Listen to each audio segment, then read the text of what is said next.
Da sind wir. Da sind wir. Sind wir schon live? Ja, Rotlicht ist noch gar nicht an.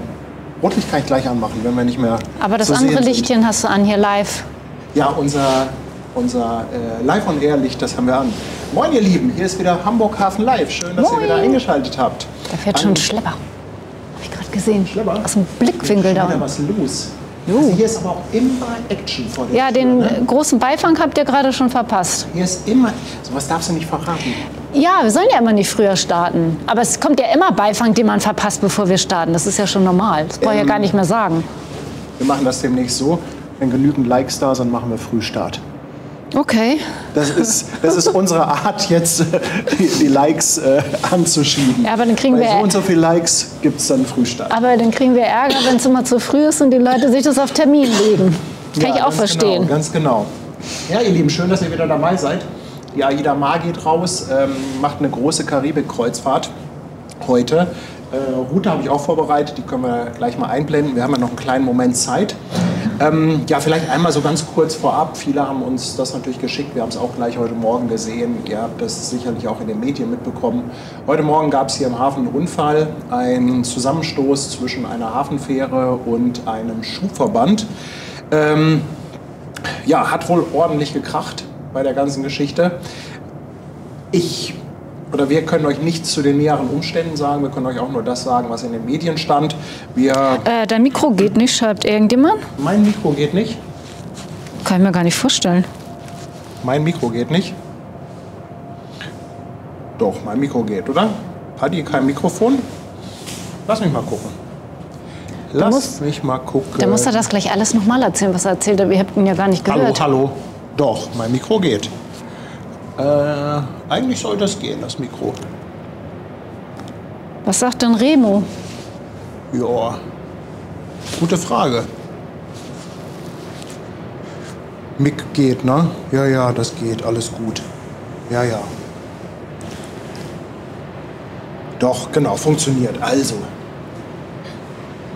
ihr müsst nicht immer eure Taubheit auf mein Mikro schieben. Ja? Und mich damit verrückt machen. Mann, oh Ja, Mann, damit oh Mann, kriegt oh man dich sofort auf 180, mindestens. Ja, weil ich halt weiß, wie wichtig Ton ist. Ja. Wir sind immer noch ein bisschen hier am Basteln. Also ihr seht, hier ist noch nicht viel passiert. Demnächst bekommen wir auch mal einen schönen Hintergrund hier, dass das auch ein bisschen netter hinter uns aussieht. Und wir müssen leider im Moment noch ein bisschen mit dem Hall leben. Das dauert leider noch etwas. Ich hatte verschiedene Mikros ausprobiert, aber irgendwie war das alles nicht so das Gelbe vom Ei. Und deshalb leben wir jetzt einfach noch eine Zeit lang hier ein bisschen mit dem Hall, bevor wir hier weiteren Krempel in diese heiligen Hallen reingestellt haben. Also nochmal zurück zu der Fähre. Wir können euch auch nur sagen, das, was in den Medien stand. Und ehrlich gesagt bin ich auch kein Freund davon, da zu spekulieren. Es ist immer schlimm, wenn etwas passiert. Vor allem dann auch, wenn Personen dabei zu Schaden gekommen sind. Das ist immer sehr furchtbar, weil man natürlich dann halt auch durch Hamburg Hafen Live sehr nah dran ist. Also insofern drücken wir da natürlich die Daumen auch, dass alle wieder gesund werden. Aber wie gesagt, viel mehr können wir ehrlich dazu auch nicht sagen. Ja, aber unsere Wünsche gehen raus, unsere Genesungswünsche, und wir drücken natürlich die Daumen, dass das alles gut ausgeht. Absolut. Ja. War schon ein Schock heute Morgen, ne? Muss man ja ganz ehrlich sagen. Das ist, das Erste, was wir wirklich noch, ich sag mal, da waren noch nicht die Augen ganz auf, irgendwie mitbekommen haben. Also es war schon schlimm für uns. Wir wissen auch nicht, wer gefahren ist. Wir wissen nicht, ob es einer von unseren Fahrern ist. Und ehrlich gesagt wollen wir das auch gar nicht wissen, beziehungsweise würden wir das hier auch gar nicht kommunizieren, wenn wir es wüssten. Ganz einfach, um da halt auch den Spekulationen keinen Raum zu geben. Ich hoffe, ihr seid da mit bei uns, dass man das entsprechend sensibel behandeln sollte, so ein Thema, und dann da nicht zu viel rumdiskutieren und spekulieren sollte. Ein Dankeschön geht raus. Damit fangen wir mal an. Der liebe Till Eulenspiegel hat sich auf unserer Amazon-Wunschliste bedient und ein USB-Verlängerungskabel geschickt. Der eine oder andere wird sagen, Mensch, ein USB-Verlängerungskabel, Paddy, was ist denn sowas Langweiliges? Nein, Leute, eine anständige USB-Verlängerung, ja? wenn man sie gerade nicht zur Hand hat und sie braucht, ihr glaubt gar nicht, was für ein wichtiges Bauteil das sein kann. Also, lieber Till, insofern ein ganz, ganz dickes Dankeschön. Vielen Dank. Haben wir noch irgendwas anzukündigen oder können wir ein bisschen in den Chat schauen? Also ich wüsste jetzt nicht, ob du noch irgendwas hast, was du hier preisgeben möchtest. Also mir fällt jetzt nichts ein. Oh, guck mal hier, Jonas und die MS Aquamundos sind rübergekommen. Hey, das hat ja super gepasst. Perfekt. 20 Raider bei Twitch. Mensch, willkommen hier im Hamburger Hafen. Liebe Raider von Aquamundo, schön, dass ihr da seid. Herzlich willkommen, ihr Lieben. Ganz, ganz toll. Könnt ihr euch ja hier im Hafen noch ein bisschen austoben. Ja, bei den großen Schiffen. Der Schietheit ist seit 6 Monaten auf Twitch dabei. Dankeschön. Und der Nico feiert 10 Monate Fischmarkt auf YouTube. Mike ist natürlich mal wieder dabei. Ohne Mike geht hier gar nichts. Und ohne Mike kein Fischeis, 2,49. Ganz lieben Dank. Danke, Mike. Dafür. Dann haben wir die Christa. Christa Hartmann, auch schon so lange dabei. 5 € Superchat und sie schreibt, Chat ist mir zu schnell. Oh, ja, das... Mir auch, Christa. Christa, ich fühle, wie du schreibst. Uns ist es auch teilweise zu schnell, aber naja. Aber unsere Hafenwichtel sind ja hierbei, die hauen in die Tasten. Genau. Das sind ja richtige Maschinen, ne? Also ja, die können alles. YouTube, Twitch. Ganz genau. Aber guck mal, ich habe hier gerade eine Frage aufgeschnappt, was eine Schute ist. Eine Schute, musst du dir vorstellen, ist im Prinzip eine nicht motorisierte Arbeitsplattform. Also entweder in Form eines Pontons oder meistens halt wie eine Wanne. Ja, also hat halt einfach keinen eigenen Antrieb und muss dann halt entweder gezogen, also geschleppt oder geschoben werden. Und das sind Schuten. Dann der Michael, im 4. Monat bei Twitch dabei mit einem Sub. Danke dir, Michael. Und sei Möwe, scheiß drauf. Ist die Steffi. Die Steffi ist auch wieder auf dem Fischmarkt dabei. Ich habe jetzt nur gesehen, hier Fischmarkt, aber Steffi ist ja schon so lange dabei. Oh Gott, hier ist schon wieder Chaos. Aber wir nutzen das am Anfang, wir haben ein bisschen Zeit und lesen ein bisschen hier Chat vor. Nachher wollen wir auch mal gucken, der Tobi, ich weiß gar nicht, ob du schon da bist, wahrscheinlich habe ich es überlesen. Der Tobi hatte uns letztens mal angeboten, dass wir ihn vielleicht mal anrufen können. Tobi arbeitet auf einem AIDA-Schiff und ist da ein sogenannter Biker, wie ich gelernt habe. Und wenn die AIDA mal nachher raus ist, wollen wir mal gucken, ob wir den Tobi einfach mal anrufen können und ihm mal ein paar Fragen stellen können, so über seine Arbeit und über die wilden Partys an Bord. Aber jetzt haben wir hier doch wieder, sehe ich gerade im Chat, so ein bisschen Spekulation über den Unfall heute. Und ich glaube, wir hatten auch eben gesagt, alles gut, wir möchten hier nicht spekulieren. Genau, lasst das. Also ich würde auch die Moderatoren bitten, alles, was irgendwie Spekulation zu dem Unfall von heute ist, löscht das bitte einfach. Raus damit. So rigoros wäre ich jetzt mal. Denn ich finde es einfach nicht schön, gerade dann halt auch, wenn Menschen involviert sind. Jo. St. Pauli-Dorte ist im 10. Monat dabei auf dem Fischmarkt. Danke. Und die Doreen ebenfalls 10 Monate. Ganz lieben Dank an euch. Und der Christian Ladwig ist im 3. Monat auf Twitch dabei mit einem Sub. Danke dir vielmals. Dann haben wir den...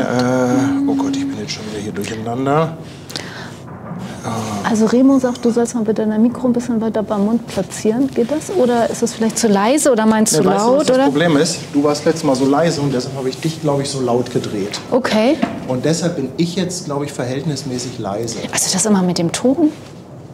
Ja, ich drehe Tanja ein bisschen runter. Toll. Und mich ein bisschen Ton runtergedreht. Genau.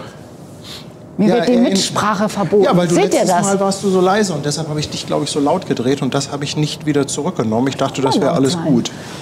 Ich dachte, das wäre alles gut. Wo war ich denn stehen geblieben? Petra Kroggel ist seit 1 Monat dabei auf dem Fischmarkt. Dankeschön. Robert Kröber ist auch wieder da. Robert. Ich glaube, Robert war krank, oder? Ja, hatte Robert irgendwo was gelesen, ne? Ist, glaube ich, noch in der Genesungsphase. Ja, Robert, Füße hoch, ne? 5 Mitgliedschaften von Robert Kröber. Herzlichen Dank. Und der Schwarzbart-Jürgen haut 200 Bits bei Twitch raus. Versucht den nächsten Hype-Train zu starten. Das mit dem Hype-Train ist mir bis heute etwas suspekt. Micha verschenkt auch noch eine Mitgliedschaft. Micha, ganz lieben Dank. Dann die Sabine ist jetzt auf der Speicherstadt Mitglied. Herzlichen Dank dafür. Dann Danny Becker und die Bande aus Wasserburg zusammen mit Anja, 2 Euro Superchat. Danke dafür. Vielen, vielen Dank. Hannes im 6. Monat bei Twitch mit dem Sub dabei. Danke dir, Hannes. 10 Monate Fischmarkt.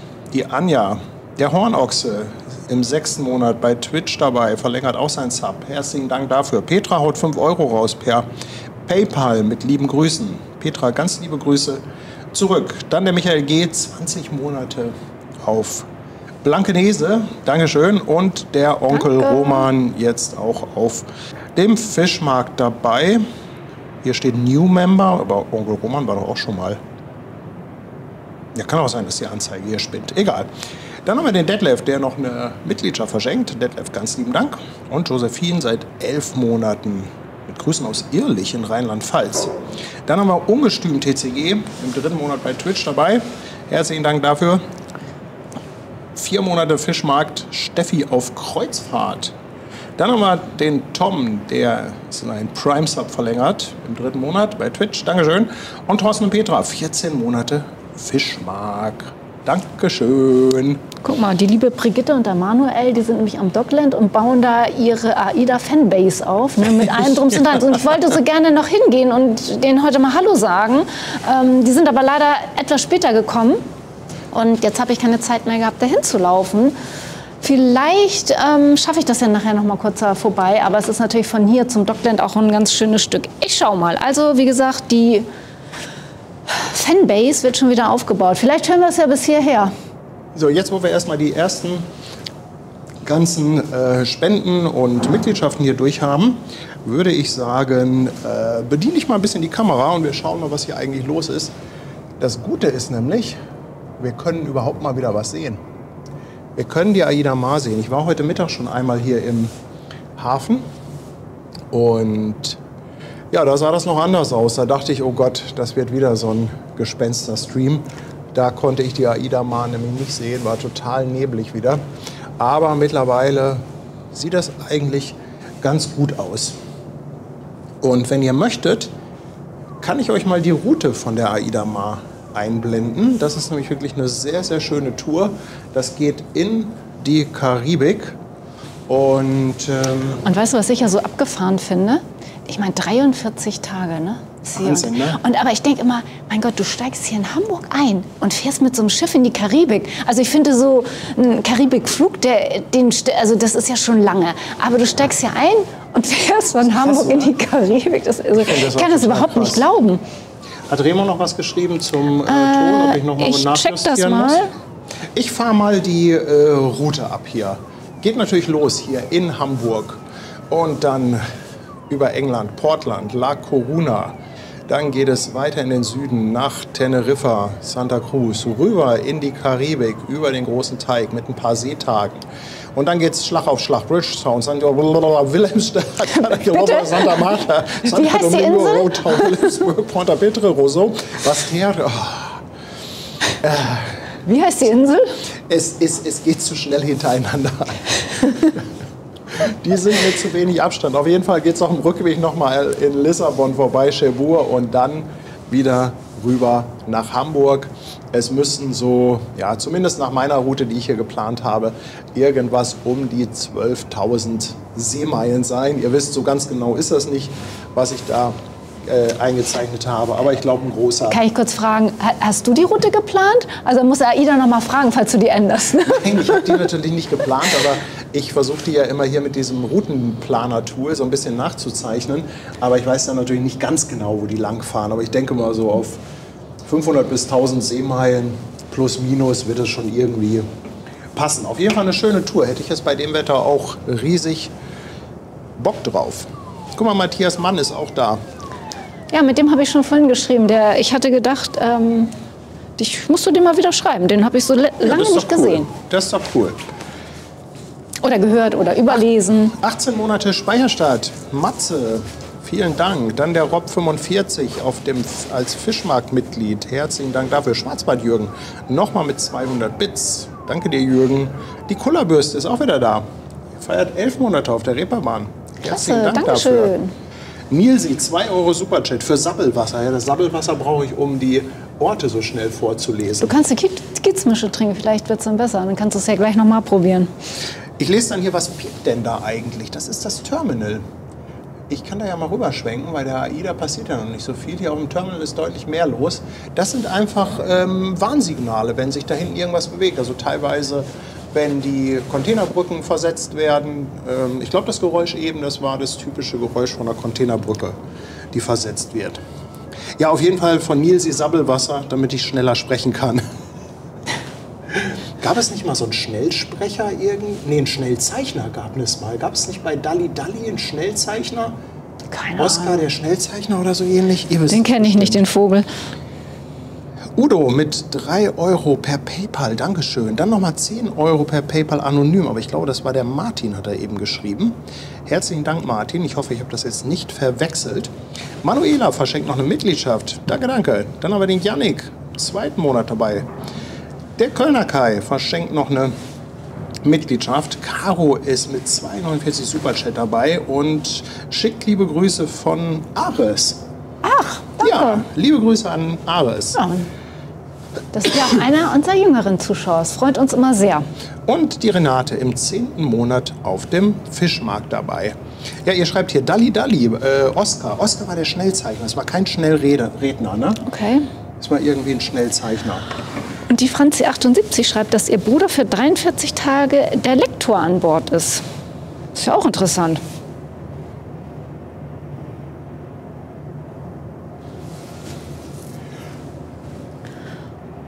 Und ich lese ja hier, dass so einige krank sind. Ich würde mal sagen, gute Besserung, alle, die zugucken und ja, denen es nicht so gut geht. Ich habe noch so manchmal, das merkt ihr, noch so einen kleinen Frosch im Hals. Also irgendwo so da ganz, ganz hinten, da hat sich irgendwo noch einer bei mir aufgehangen, der ab und zu so ein bisschen kratzt. Aber im Großen und Ganzen haben wir es eigentlich ganz gut durch. So, hier haben wir ein Festmacherboot. Die lieben Festmacher. Mooring Man Live, der auch sehr aktiv auf Instagram ist. Ich weiß nicht, ob unsere Moderatoren vielleicht den Link zur Hand haben. Der hat auf jeden Fall vorhin geschrieben, dass er dabei ist, die AIDA Mar loszumachen. Ah, wie cool. Ja, das finden die doch raus. Wenn das jemand schafft, sind das unsere Hafenwichtel. Verdammt. Haben wir eigentlich eine zweite Kammer? Jo, haben wir. Siehst du, da kommt schon der Link. Mensch, was haben wir für ein Glück. Ein bisschen aufs Terminal gehen.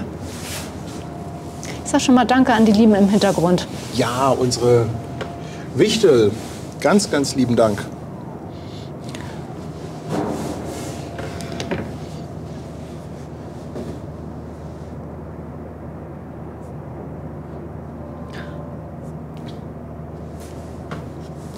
Und Mirko sagt, liebe Grüße vom Rettungswagen aus Bremerhaven in die schönste Stadt der Welt. Ja, vielen Dank. Liebe Grüße zurück.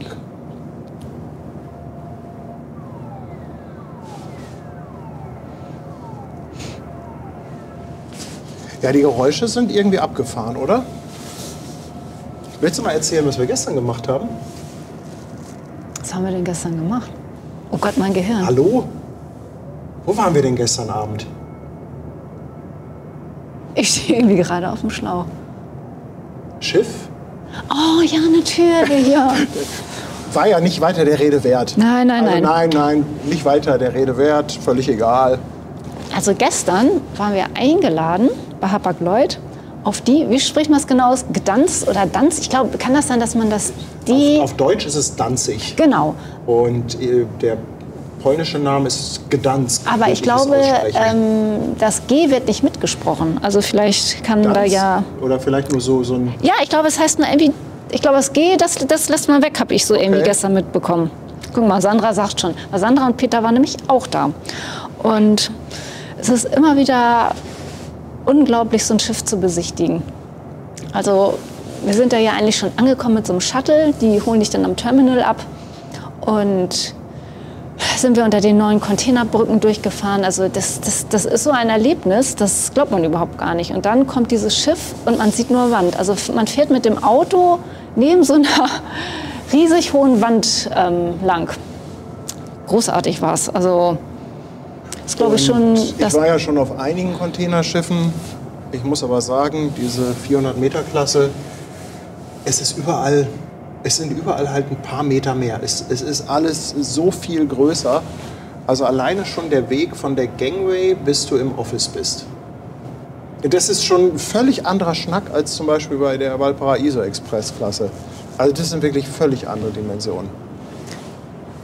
Und da gibt es ja auch so viel zu sehen auf dem Schiff. Und da sind ja kaum Menschen. Wenn du da irgendwie mal in so ein Loch fällst, da findet dich auch keiner wieder, glaube ich. Da bist du für immer verschollen. Und ich glaube, alleine, wo die Maschine drin ist, da passt doch ein Beluga rein, oder? In den Raum. Nein, ich meine jetzt wirklich nur die Hauptmaschine. Genau, da passt ein Beluga rein. Ne? Und dann könnt ihr euch mal die Dimension vorstellen. Und das ist großartig. Der liebe Torben, der hat uns dann noch so ein bisschen rumgeführt. Und ja, also das war ganz toll.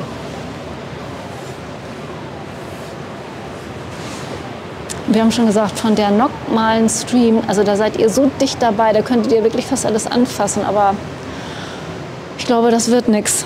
Nee, da muss halt das Terminal dann auch mitspielen. Warum waren wir da?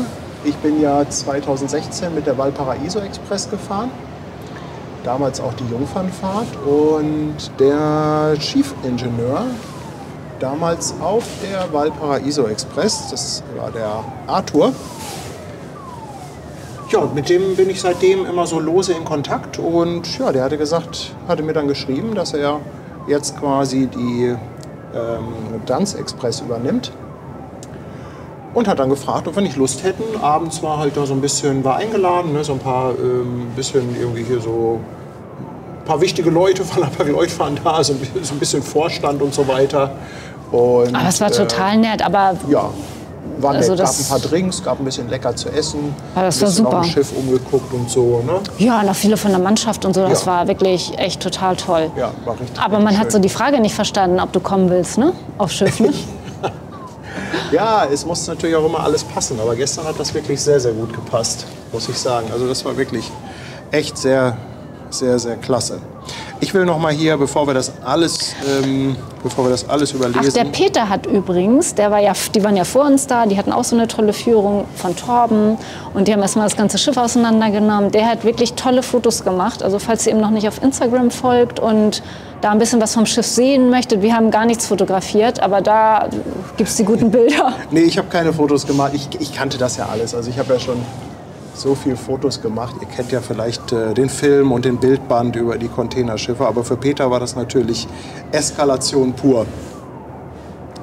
Jetzt will ich mal gucken, wo wir denn eben eigentlich stehen geblieben sind. Haben wir die Manuela gehabt, die eine Mitgliedschaft verschenkt hatte? Ich weiß es nicht. Auf jeden Fall vielen Dank, Manuela. Dann der Yannick seit 2 Monaten. Ach doch, die haben wir schon. Und der Kölner Kai hatten wir auch. Und Caro mit Ares hatten wir auch. Jetzt erinnere ich mich. Renate auf dem Fischmarkt seit 10 Monaten. Der Ralf 15 Monate. Reepermann, ganz lieben Dank. Guck mal, der Ballonpilot Arthur ist auch da seit 14 Monaten. Arthur, moin mein Lieber. Arthur, mach mal bitte, dass der Nebel jetzt wegbleibt.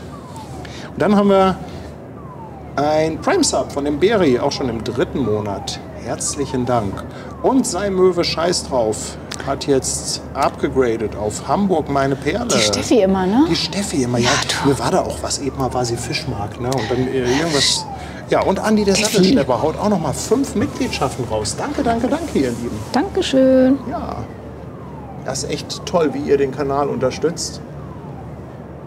Wir warten jetzt auf die Aida Mar. Soll um 20:30 Uhr rausgehen. Ich werde mal so ein bisschen darüber schwenken.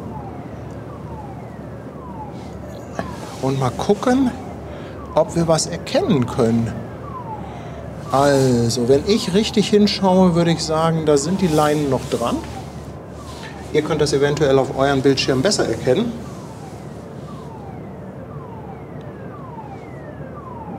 Und wenn ihr übrigens mal ordentlich auf Abonnieren drückt, schaffen wir vielleicht heute sogar die 38.000. Wahnsinn, oder? Ja, so ab und zu muss man ja mal kleine Meilensteine sammeln, oder? Und im Chat hat vorhin auch schon ein Pärchen geschrieben, die auf große Stimmt. Karibik-Kreuzfahrt gehen. Ja, das stimmt, war stimmt. nämlich Rainer und Dorothee, wenn ich es mir richtig gemerkt habe. die fahren jetzt der Sonne entgegen. Aber es gibt auch... Oh, guck mal, die Zahl geht hoch. Guck mal, wenn man drum bittet, wenn man einfach mal lieb fragt, ob jemand noch mal auf Abonnieren klickt, dann machen die das auch. Und jetzt blende ich mal die Zahl ein, dann können die Leute, guck mal, einige werden da auch Spaß dran haben, dass sie einfach jetzt sagen, sie nehmen das Abo wieder weg. Aber das ist einfach... Du hast aber auch einen Spielkram, ne? Ja, das ist ja so ein bisschen die Leute animieren, ein bisschen mitzumachen. Und ich habe den beiden auch gesagt, sie sollen doch bitte das gute Wetter, egal wo sie es finden, vielleicht ist es ja auch schon vor der Karibik, bitte nach Hamburg schicken. Ne? Also... Patrick schreibt, dass von rechts die CMA CGM Tivoli im Anmarsch ist. Da schwenke ich doch mal rüber, weil das würde ich mir nicht entgehen lassen.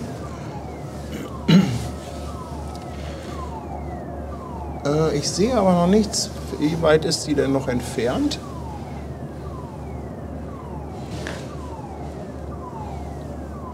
Gucken, ob ich da irgendwas sehe da hinten. Nee, ich glaube, da ist noch nichts. So, das machen wir aber erstmal hier wieder weg. Den Spielkram. Doch, da kommt sie. Hey, Patrick, vielen Dank für den Hinweis. Ein sehr schönes Schiff. Ja, die Tivoli. CMA CGM Tivoli. Kann natürlich sein, dass die AIDA Mar jetzt noch kurz wartet, wenn die zum Tollerort geht. Oh, ich liebe ja diese Schiffe. Ich liebe sie. Stefan schreibt, Leinen gehen los.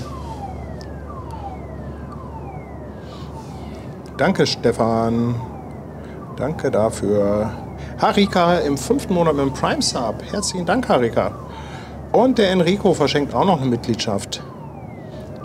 Die Kleine ist auch wieder dabei mit 5 € Superchat. Moinsen. Vielen Dank. Und dann haben wir Svenny. Svenny 75, auch mal wieder da. 17 Monate Speicherstadt. Dankeschön. Dankeschön.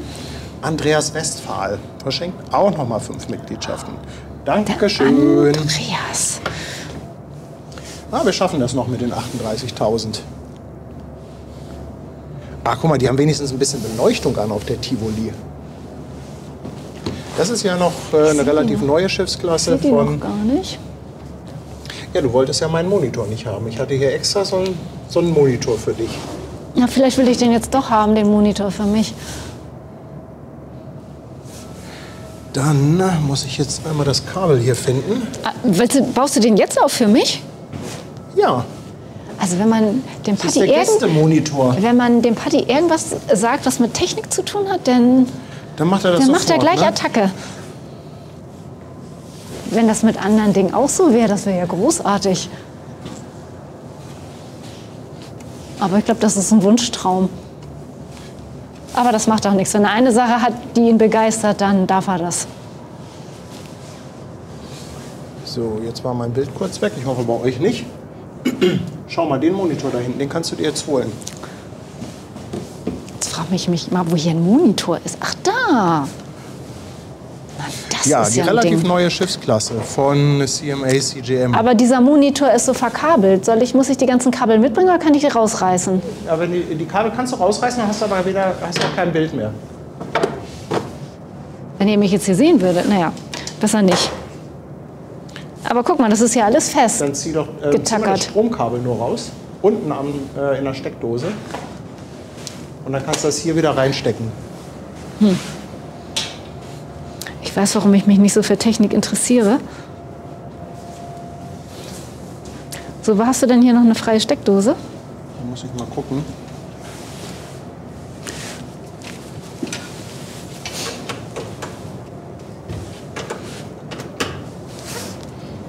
So, jetzt müsstest du... Gott, was für ein Stress hier. Also Leinen sollen bei der AIDA Mar auch schon losgehen. Ich wusste ja nicht, dass du jetzt hier diesen Monitor gleich aufbaust. Aber das ist wirklich nicht schlecht. Kann ich den da so stehen lassen oder stört dich der da in deinem Flow? Nein, mich stört er nicht. So, jetzt habe ich den Chat natürlich völlig vernachlässigt. Volker ist seit 13 Monaten dabei. Dankeschön. Und der E-Wolfer auf Twitch im 5. Monat. Herzlichen Dank. Dankeschön. Hansi Seehund ist nochmal mit 2,49 dabei. Danke, Hansi. Und der Jürgen verschenkt noch eine Mitgliedschaft. So, ich finde, es ist Zeit für ein kleines Dankeschön-Horn. Ich habe ein neues. Oh, das kann sein, dass die an uns vorbeifährt. Die hat so einen Speed drauf. Oh, guck mal hier, die ist wirklich hautnah. Die ist so schnell, vielleicht geht die an die Pfähle hinten und geht jetzt noch gar nicht hier zum CTT. Das ist doller Beifang. Oh, was? Wow, was für Bilder. Hautnah. Willst du ein Foto machen? Kann ich gar nicht mit dem Objektiv, was ich habe. Geht gar nicht.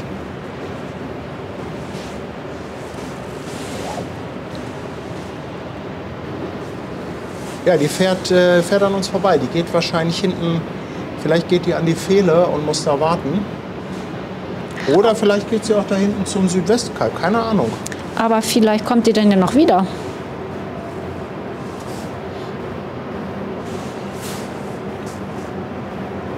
Oh, da ist sie auch schon durch.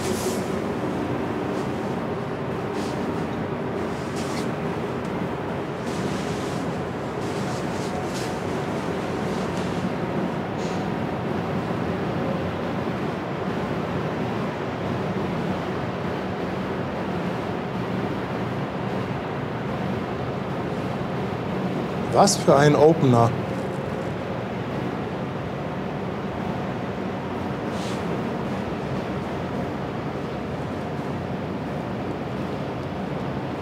Ja klar, dass dann die AIDA mal nicht warten muss. Ja, aber ein bisschen langsamer hätte die ja jetzt machen können, ne? Die hätte sich wirklich ein bisschen Zeit lassen können.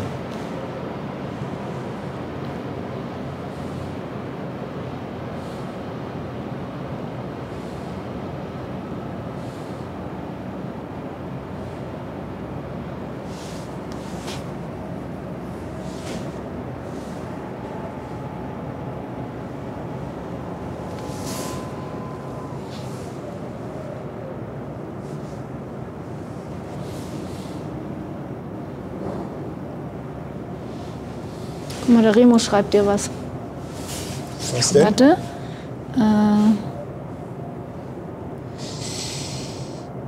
Sorry, geht sofort los. Okay. Okay. Weil die Sachen, Genau. die Infos von Remo müssen immer gleich ausgeführt werden. Ganz wichtig.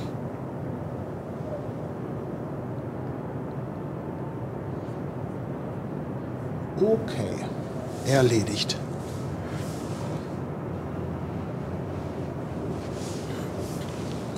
Und dann können wir gleich zur AIDA Mar rübergehen. Aber ich mag ja dieses Bild total, wenn die da hinten rumfahren und dann Richtung Elbphilharmonie.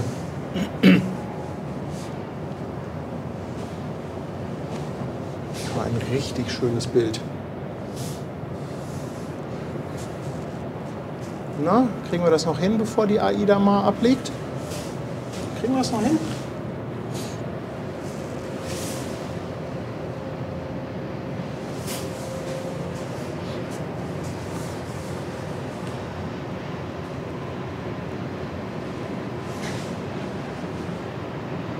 Das ist jetzt aber auch ein schönes Bild, ne? Kann ich das Super schön, das wenigstens Bild. hier mal verfolgen auf meinem dollen Monitor?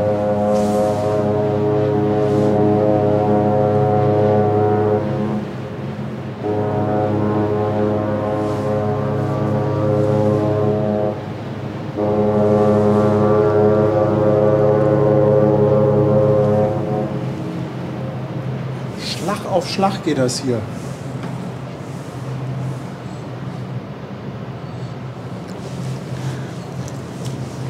Steffi verschenkt noch einen Sub auf Twitch. Dankeschön. Weißt du, was ich immer denke, wenn die hornt, bevor die abfährt? Stell mal vor, du hast echt das Schiff irgendwie verpasst oder du denkst, du bekommst das noch und bist noch nicht da und hörst das Horn. Das muss doch so schlimm sein, oder? Und der Gerhard aus Reutlingen, 11 Monate. Dankeschön.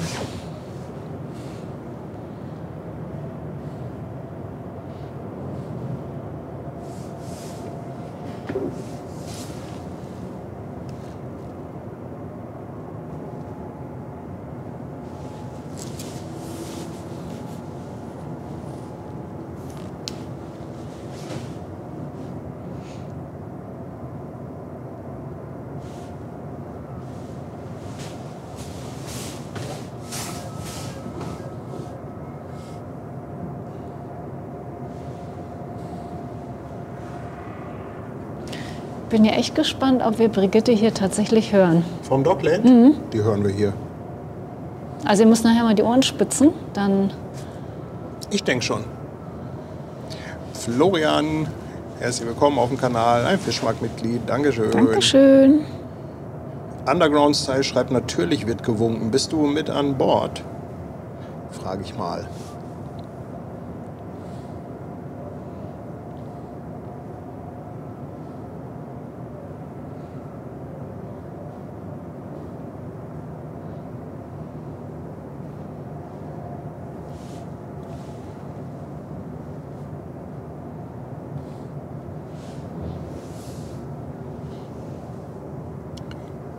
Oh, könnt ihr denn schon eine Bewegung entdecken? Ich glaube ja. Ne? Ich glaube, so ganz langsam bewegt sie sich schon.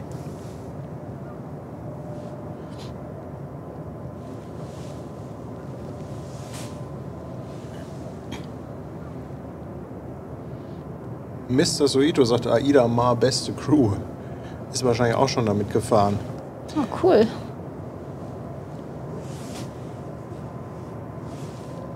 Guck mal, wie viele hier schreiben, auch einige, die jetzt Samstag auf der Nova dabei sind. Wahnsinn. Aber Ja, letzten Samstag Nova.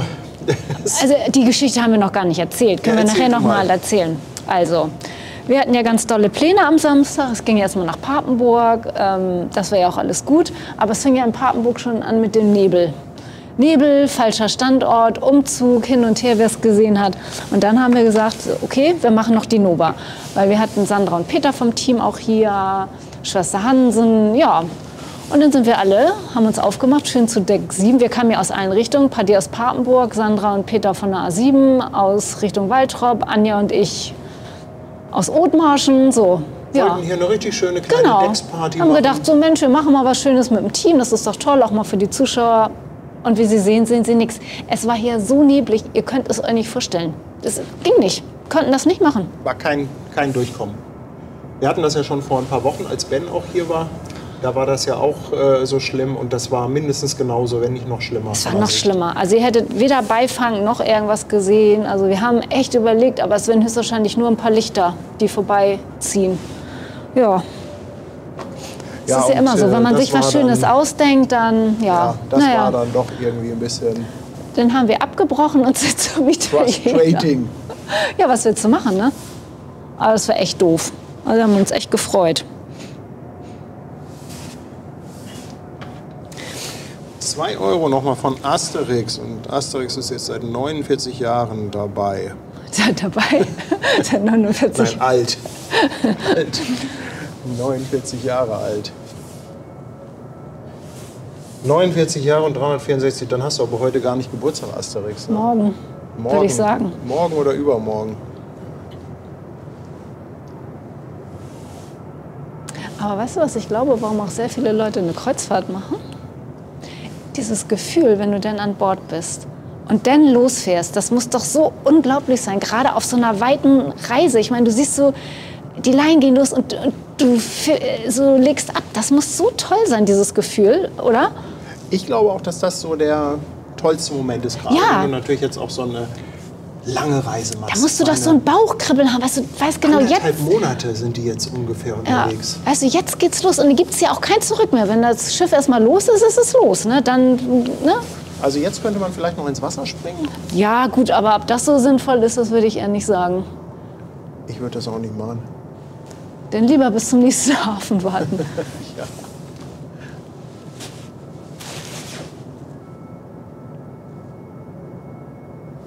Oh, guck hier, Bommel schreibt es. Standen am Museumshafen und die Nova ist fast unbemerkt an uns vorbeigefahren. Ja, das muss echt so krass gewesen sein.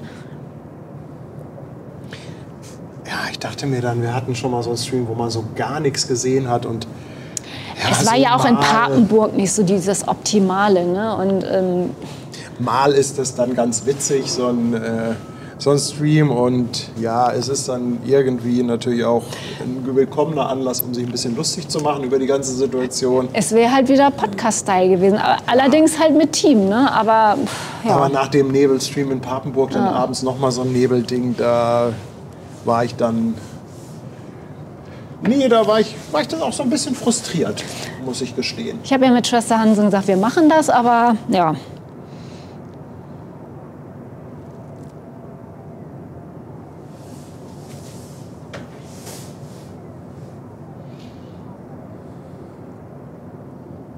Jasmin, herzlich willkommen auf dem Fischmarkt. Dankeschön. Und der Andi ist seit 15 Monaten dabei. Tapsi ist auch da mit 2 Monaten. Dankeschön. Dankeschön. Wow, und hier fliegen die Mitgliedschaften wieder. Mann, oh Mann, Svenny 75 mit 5 Stück und Fecker Dankeschön. haut auch 5 Mitgliedschaften raus. Mensch, Oh, Leute, großartig. Dankeschön. sensationell seid ihr wieder. Ach, guck mal, Tapsi schreibt aus, auch krank. Oh. Gute, ja, Besserung. gute Besserung. Und liebe Grüße an die Elbcam. Elbcam gibt es Da nachher noch. ist ja Tapsi auch Moderator. Ja, wir kommen nachher alle vorbei.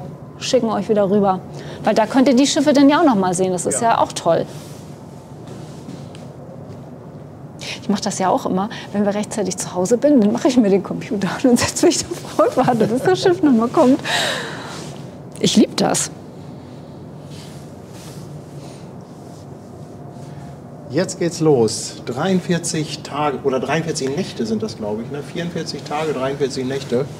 Auf einen Tag genau, kommt es aber dann auch nicht mehr drauf an. Große Und jetzt geht das Kreuzfahrt. Bauchkribbeln bei den ganzen Leuten los. Ich glaube, das ist ja so ein bisschen, als wenn man im Flieger sitzt und der beschleunigt und hebt ab. Da hat man doch auch immer so, gleich geht's los. Aber ich glaube, man weiß ja, man ist irgendwie, meistens ja in ein paar Stunden landet man wieder. Aber so eine lange Fahrt, großartig. Was ich dabei ja ehrlich gesagt spannend finde, ist live diese Klimawechsel mitzubekommen. Ja. Also wenn du wirklich den ganzen Tag fährst mit dem Schiff, dann legst du ja auch einige Kilometer oder Seemeilen zurück. Und also dann kann es halt auch sein, dass du wirklich abends ein ganz anderes Wetter hast als morgens. Ja. Und die fahren ja halt jetzt so langsam Richtung Süden. Das heißt, was haben wir jetzt, -2 Grad oder so? Das ist jetzt wahrscheinlich das Kälteste und irgendwann in ein paar Tagen, da wird dann so langsam das Thermometer hochgehen. Also aber wenn du jetzt irgendwo noch, ich weiß ja nicht, wo ist die erste Station, da gehst du ja auch noch mal an Land. Das heißt, du brauchst ja dicke und dünne Klamotten. Ja, in England machen sie noch mal Halt. Naja, aber in England ist... Und was war das? Ich glaube, Frankreich war auch noch auf dem Zettel. Naja, aber da möchtest du ja auch rausgehen. Ich meine, da kannst du ja nicht im kleinen Kleidchen oder im Bikini rausgehen, ne? Das wäre ja nicht so gut. Ich habe noch gar kein Rotlicht angemacht hier, damit auch alle, die auf dem Schiff sind, damit die auch sehen, wo wir stehen. Aber ich glaube, bei dem Wetter kommen dann auch wirklich nur die Harten an Deck.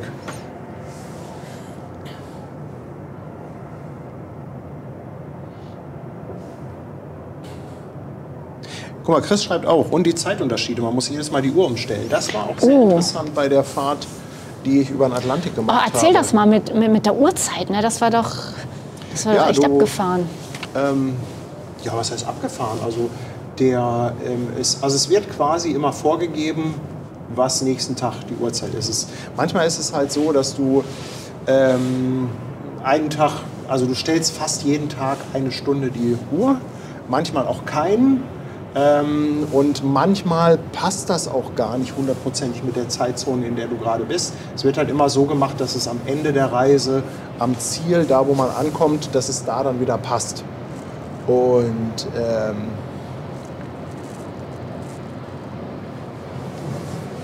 da es halt manchmal nicht genau passt mit der Zeitzone, in der du wirklich bist, musst du nämlich zum Beispiel die automatische Zeiteinstellung von deinem Smartphone abschalten. Das heißt, du musst dann manuell die Zeitzone einschalten, denn sonst läufst du Gefahr, dass du in der falschen Zeitzone bist und dann morgens das Frühstücks verpasst.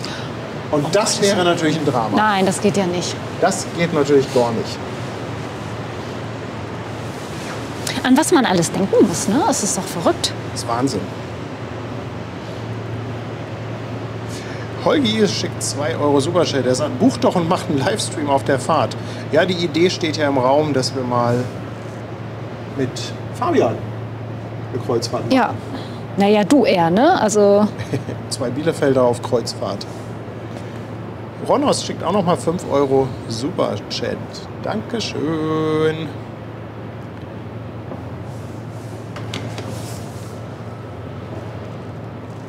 Schönes Schiff, die Aida Mar. Die Nova ist natürlich rein, was den Stream angeht, ist sie natürlich sehr dankbar, weil sie sehr schön leuchtet. Aber so als Schiff, muss ich sagen, gefällt mir die Aida Mar wirklich sehr, sehr gut. Birgit, ganz lieben Dank für 12 Dankeschön. Monate.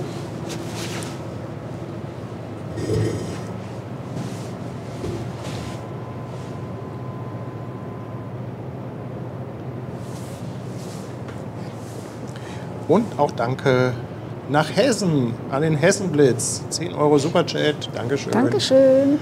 Ja, und Holger auch nochmal 2 Euro raus und mein Paddy im Bikini in England. Oh, herrlich. Nee, nein. Es gibt so gewisse Dinge, nein. Was müssen wir denn machen, damit du das machst? Gar nichts. So viel Geld habt ihr alle zusammen nicht.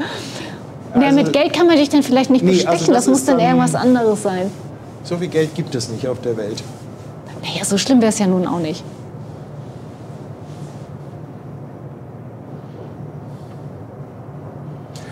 Obwohl, wenn man danach ausgesorgt hat und sich danach dann verkriechen kann mit dem ganzen Geld, was man Weißt du noch, als wir das eine Mal in London waren, sind wir einfach so durch die Stadt gelatscht und wollten dann irgendwie, da war noch so ein netter Pub, da wollten wir hin und auf einmal war da auch so die Straße gesperrt und wir hatten da keinen Platz gekriegt und ich glaube, wir waren da sogar mit jemandem verabredet, der hinkommen wollte. So, und auf einmal hörtest du überall so Fahrradklingeln. Und dann war da wirklich, wie hieß das noch, Naked Bike Ride? Oder Ja. wie hieß das denn noch? Naked Bike Ride. Da fahren die wirklich so als Scherz alle nackig durch London. Verkleidet, geschminkt. Ich weiß nicht, ob das Scherz war. Ich glaube, das war irgendwie eine Nein, das- Demo. Ich glaube, das hatte schon irgendeinen Hintergrund. Ja, aber also ich hatte ja einen gefragt und das machen die wohl einmal im Jahr. Ich meine, stell mal vor, du sitzt da einfach oder stehst da fahren sie ja alle nackig mit dem Rad vorbei, aber die waren alle gut drauf. Wir hatten da irgendwie, also da waren auch Haben viele sie auch mit... lustig fotografieren lassen. Ja, da waren auch wirklich viele mit Kameras, dann sind die abgestiegen von ihren Fahrrädern und da haben sich alle nebeneinander gestellt und denkst immer so, oh, mutig. In England gibt es auch irgendwie einen Tag im Jahr, da kannst du immer ohne Hose, fahren die immer alle zur Arbeit. Ich weiß auch nicht, mir fällt jetzt der Name nicht ein. Also alle nur so also natürlich mit Unterwäsche, aber die haben halt keine Hosen an, wenn die zur Arbeit fahren. Das ist ja irgendwie so komplett... Stimmt, das war vor kurzem irgendwie. Das ist ja komplett mein Humor. Ja. Ich finde das so witzig. Und die Leute, die da alle mitmachen, ich würde da auch sofort mitmachen. Ich finde das großartig. Hatte ich schon zu Anja gesagt, das wäre mal wieder genau so ein Tag, wo wir eigentlich mal nach England müssten. Herrlich. Robert fragt gerade, ob noch die Nummer mit dem 24-Stunden-Stream im Sommer steht. Eigentlich ja. Ich muss mit Ben noch mal sprechen. Also das Einzige, Ben hat mich vorgewarnt, dass sie genau zur Sommersonnenwende, also genau an dem Datum, dass sie da nicht da sind. Wir müssen es also wahrscheinlich irgendwie 1-2 Wochen vor oder nach der Sommersonnenwende machen. Aber wir haben ja eh gesagt, dass wir ein bisschen flexibel sein wollen. Denn es sollte zumindest trocken sein. Also eigentlich. Aber wir haben es noch nicht weiter vertieft. Erstmal kommt Hafengeburtstag. Steffi, ganz lieben Dank, 5,99 Superchat. Sie schreibt, ich gehe lieber Dankeschön. campen. Und sie ist echt froh, dass sie nicht die Kreuzfahrt gewonnen hat. Ja, aber cool wäre es gewesen. Vor allem, weil ich den Kalender besorgt habe. Das hätte mich so gefreut, das hätte ich so cool gefunden. Hätte ich richtig gefeiert. Sehen wir denn irgendwo jemanden winken? Also das Deck ist doch in der Tat etwas spärlich besetzt. Die sagen sich wahrscheinlich auch alle, wir haben noch so viel Einlaufen, Auslaufen auf der Reise bei besserem Wetter. Da müssen wir uns Hamburg jetzt nicht auch noch antun. Aber schön wäre es ja wenigstens für uns, ne?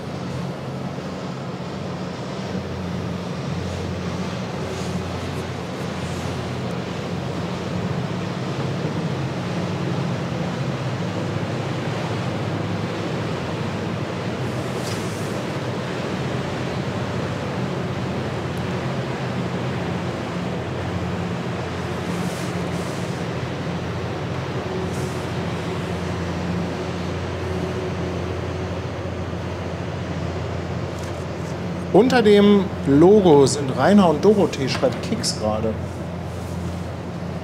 Da halten wir gleich mal drauf. Wahrscheinlich unter dem großen Logo hinten am Schornstein. Da gucken wir gleich mal. Wir lassen die mal hier durchs Bild fahren.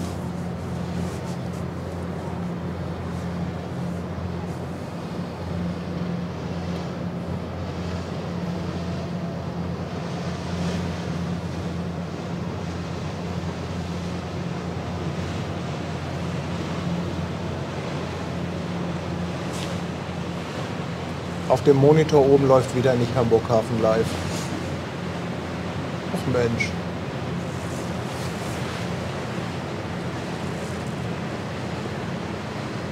So, dann gucken wir doch mal unter das Logo. Winkt da jemand? Also wenn ihr da steht, müsst ihr jetzt mal winken. Jetzt müsst ihr mal winken. Also ich kann das hier super sehen auf meinem neuen Monitor und da winkt keiner. Winke, winke. Auf jeden Fall wünschen wir euch eine gute Reise. Und vergesst nicht, das gute Wetter nach Hamburg zu schicken, bitte.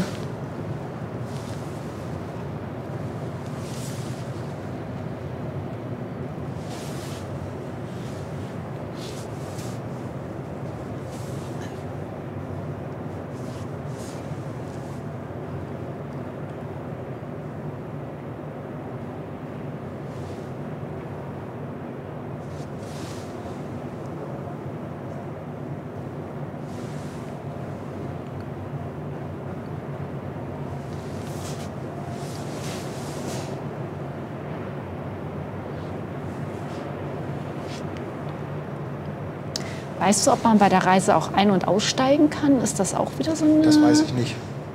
so eine Reise, wo man auch raus und rein kann? Das ist wie mit diesen Touristenbussen in den Großstädten. Hop on, hop off. Genau. Das muss ich ja immer machen, wenn wir eine Städtereise machen. Und Paddy hasst es. Jedes Mal schleppe ich ihn. diese Hop on, hop off Busse nicht. Ich weiß, aber ich finde, man sieht trotzdem immer mal so ein bisschen was. Also wenigstens einmal so eine kleine Runde drehen damit. Obwohl in Rom könnt ihr euch das sparen. Das sage ich euch Guck mal, gleich. da winkt jemand. Da haben wir ein paar, die winken. Ich weiß zwar nicht, ob das uns gilt oder der Familie an Land. Auf jeden Fall winkt Geh da doch noch mal jemand. zum Logo. Ach nee, das ist Ja, das ist ja so Richtung jetzt, Logo. Ja, sehe ich.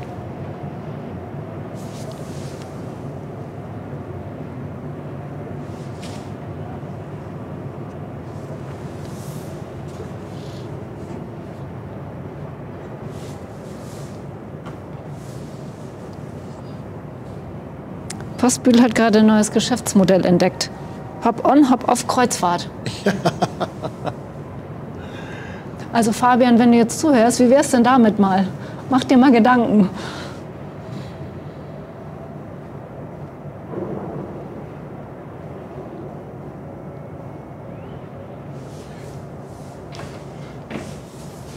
Ja, wir haben auf jeden Fall ein paar Lampen winken sehen.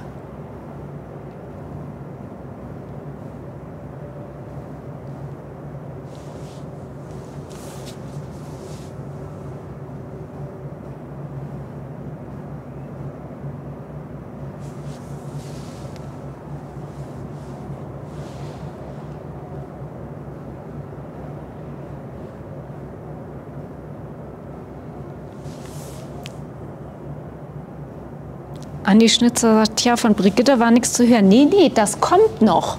Meinst du, das kommt noch? Ja, die sind am Dockland. Quatsch, die sind am Dockland. Das Ja, kommt noch.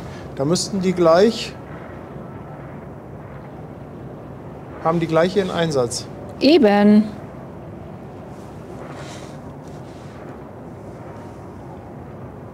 Da zündet auch jemand Feuerwerk. Das könnte sein, dass Brigitte das ist. Hat die nicht manchmal so Tischfeuerwerk? Ja. Das spiegelt sich ein bisschen in der Bordwand wieder.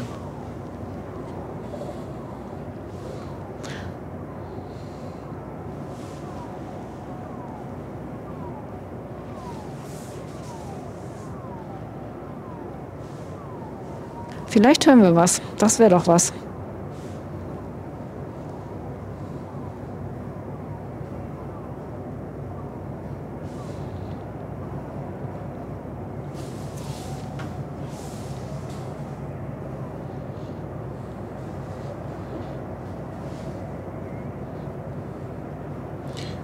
Lokotu, danke für das Sub auf Twitch im 4. Monat.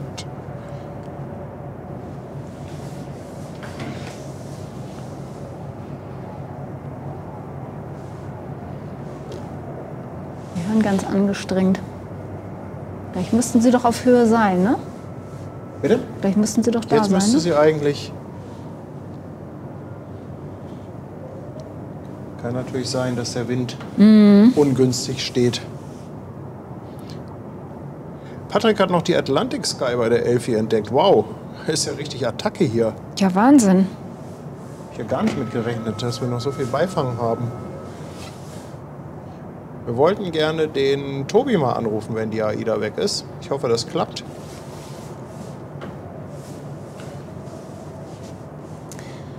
Wann ist die AIDA ungefähr bei der Elbcam?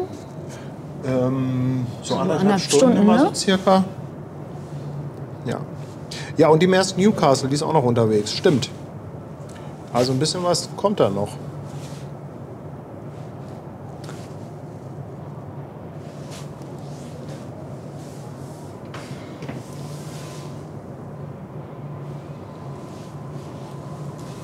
Wir schauen mal, wie lange wir durchhalten, oder? Genau, wir gucken einfach. Ist hier nicht sonst noch irgendwas?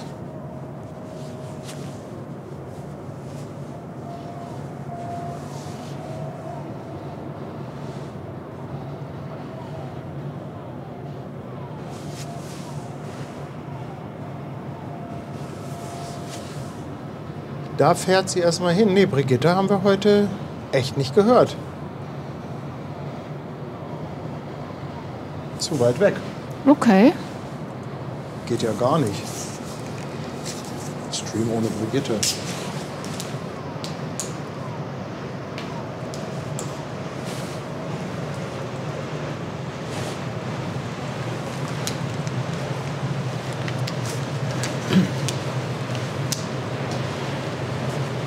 Ein Quiz hätte ich auch noch.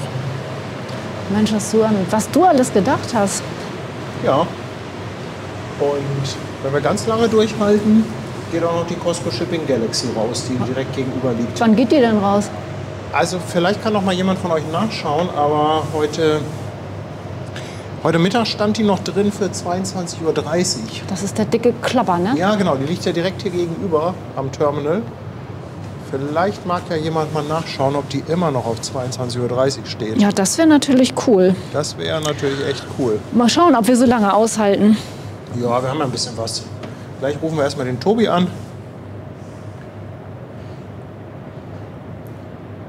Hans-Jürgen ist jetzt auch bei uns auf dem Kanal. Fischemark-Mitglied. Und Basti.de im Vielen, 3. vielen Dank. Monat bei Twitch dabei. Danke. Schöne Bilder, schreibt er. Ja, Basti, ganz lieben Dank. Und Bastelmer schreibt, das kommt davon, wenn man sich ins warme Büro setzt. Nee, warm ist es hier nicht. Hier sind die Fenster auf. Sitzen hier genau oder beziehungsweise stehen hier mit der gleichen Montur wie draußen. Wir haben nur nicht so fiesen Wind und nichts von oben. Aber Ja, der große Vorteil ist, dass es gemütlich windgeschützt ist was anderes.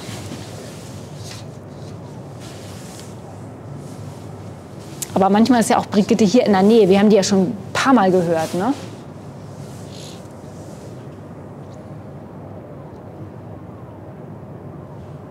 Aber wir sehen die AIDA gleich noch einmal, wenn sie da hinter dem Gebäude hervorkommen. Aber ich kann jetzt natürlich mal rüberschwenken, wenn wir natürlich jetzt die Atlantic Sky haben.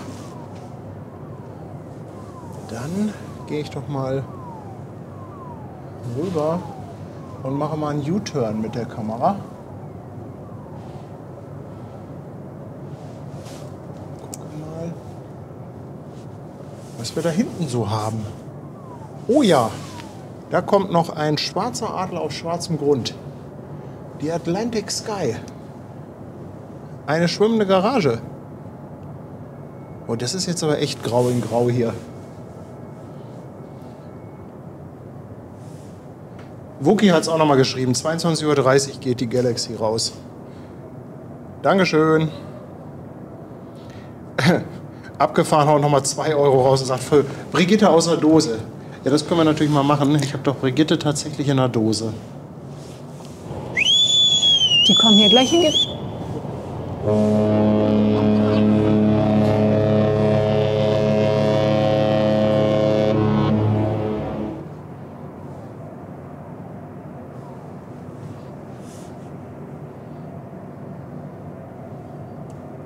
Einige haben schon gefragt, was die Reise kostet. Das kann ich euch leider nicht sagen.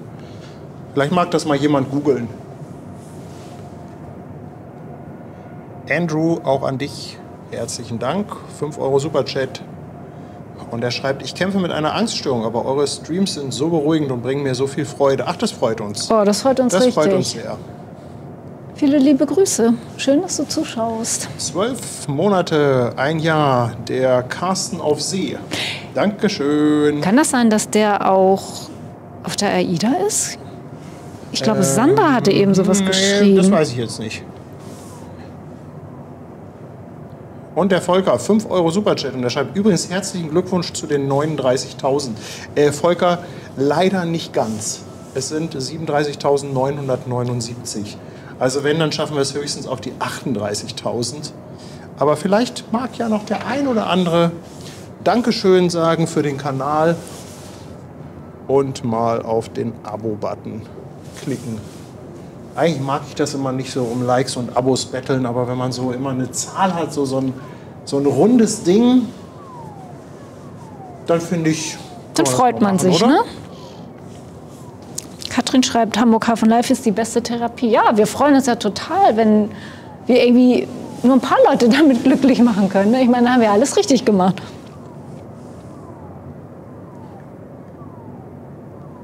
So, 20 Leute müssen noch drücken. Aber ich will das Bild auch nicht mit dem Counter kaputt machen.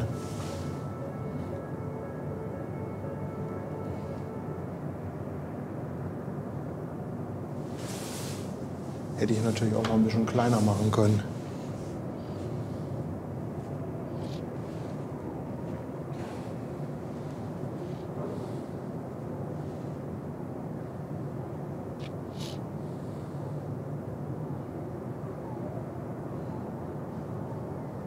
Sollen wir denn gleich mal den Tobi versuchen anzurufen? Können wir gleich machen, aber ich wollte noch einmal ganz kurz runter für 2 Minuten. Du musst noch mal runter? Ja, okay, dann mach das doch gleich. Und wenn du wieder da bist, rufen wir zusammen den Tobi mal an. Ja.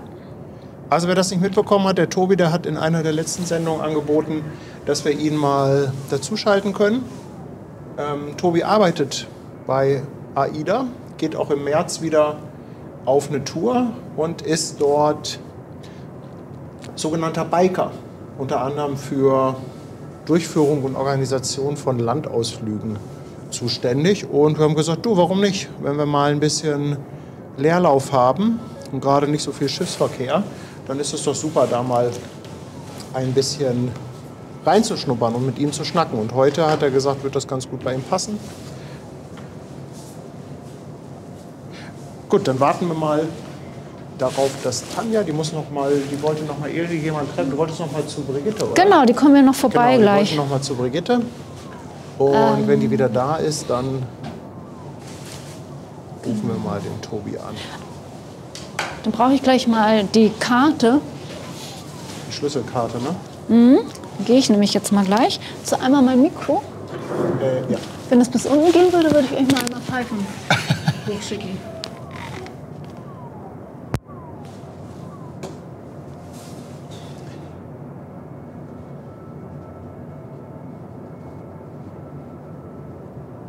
Ich liebe diese Einstellung mit der Elbphilharmonie. Echt eine schöne Perspektive. Volker schickt nochmal 2 Euro und meinen, mit der Brille hätte es besser geklappt. Ah, Volker, macht nix. Ganz lieben Dank.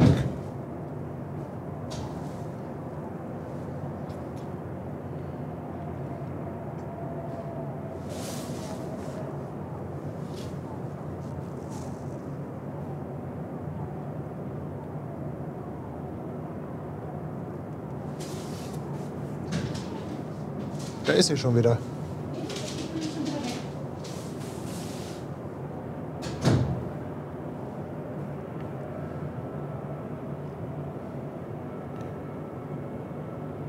Sieht relativ leer aus, oder? Zumindest was jetzt so Container an Deck angeht. Also ist ja ein sogenanntes Conro-Schiff, kombiniertes Container- und Fahrzeugtransportschiff. Scheint aber containermäßig nicht wirklich viel geladen zu haben. Ob jetzt Autos, also Fahrzeuge an Bord sind, das kann ich euch nicht sagen. Vielleicht haben sie die natürlich auch leer gemacht und geht jetzt in die Werft oder haben nur irgendwas hergebracht, statt es von hier mitzunehmen. Das kann ich euch jetzt leider nicht sagen.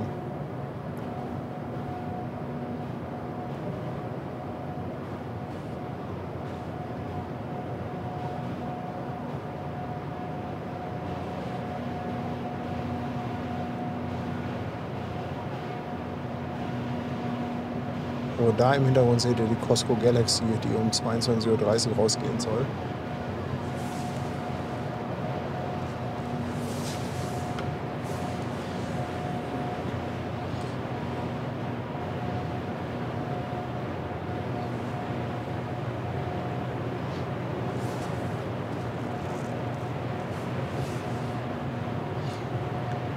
Elke verschenkt eine Mitgliedschaft. Elke, ganz lieben Dank. Und in dem Moment haben wir übrigens die 38.000 Abonnenten geknackt. Ein ganz, ganz dickes Dankeschön an euch. Ihr seid wirklich ganz toll. Vielen, vielen Dank, dass ihr den Kanal immer so tatkräftig unterstützt. Und gerade die Abos, die helfen natürlich.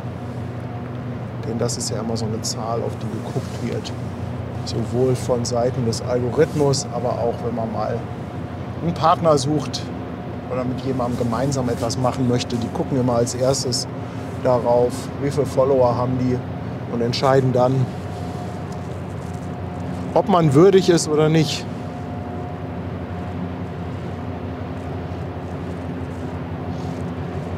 Schlepper schon ab.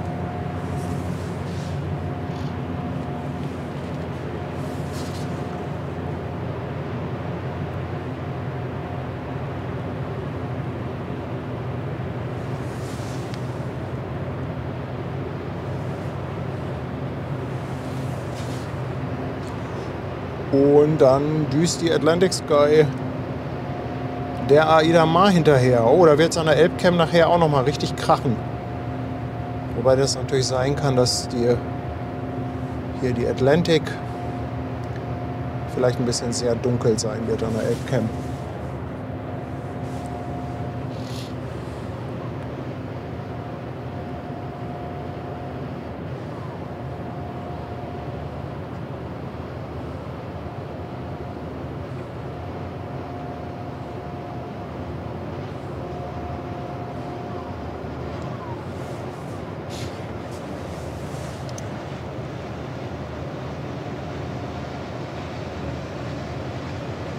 Ja, kommt auch oben gut was raus. Ja, und vielen Dank für die Glückwünsche von euch. Herzlichen Dank. DK Copter ist dann auch bei uns jetzt auf dem Fischmarkt dabei. Dankeschön.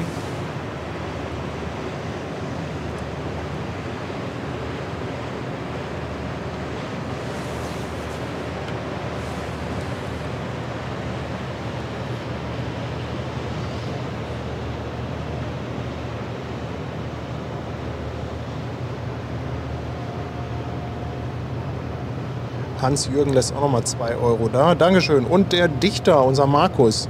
Jetzt komme ich mal wieder dazu, eins der Gedichte vorzulesen. Der Dichter spricht: Hallo Fans, hört zu und lasst euch sagen, wir haben was zu feiern.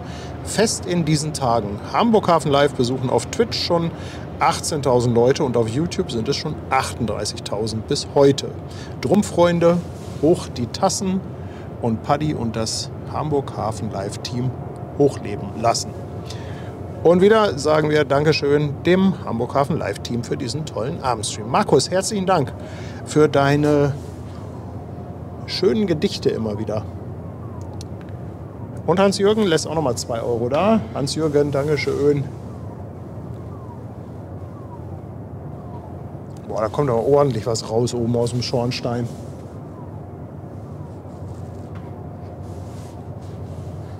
kommt ja echt ordentlich was raus.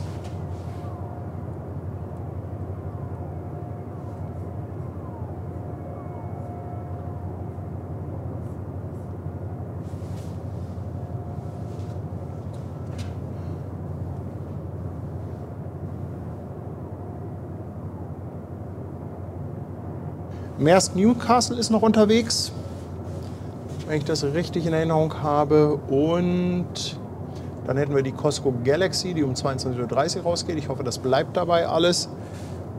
Wenn Tanja gleich wieder da ist, rufen wir den Tobi mal an. Und ich hätte auch noch ein Quiz, um ein bisschen Zeit zu überbrücken.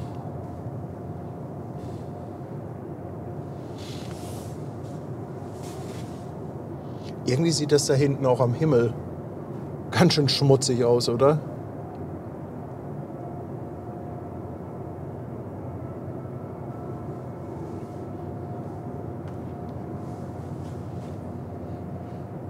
Svenny, ganz lieben Dank, auch nochmal 2 Euro und Glückwünsche zu 38.000. Detlef R. schließt sich an, auch nochmal mit 2 Euro und auch Jens Peter haut 5 Euro raus. Ebenfalls mit Glückwünschen zu den 38.000 Abonnenten. Vielen, vielen Dank, ihr Lieben. Vielen, vielen Dank. Ab und zu muss man auch mal auf die Zahlen gucken. Gehört leider dazu. Songa Panther meldet Neffe Krümel noch. Und Carsten sagt Quiz her, jawohl.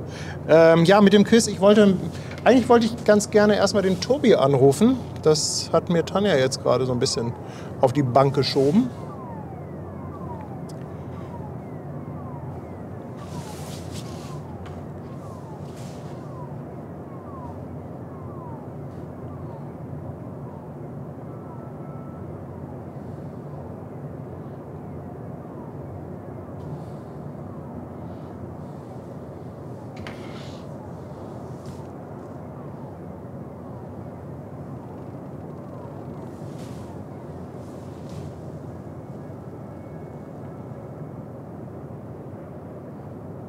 Gucken noch mal auf die Costco Galaxy. Sind schon fertig mit Laden. Die Krane sind auf jeden Fall alle oben. Das ist schon mal ein gutes Zeichen.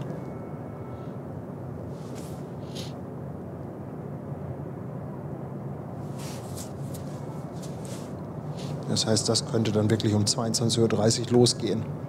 Rainer meldet die Maersk Newcastle jetzt Höhe Airbus. Jawohl. Das ist gut. Das ist sehr gut.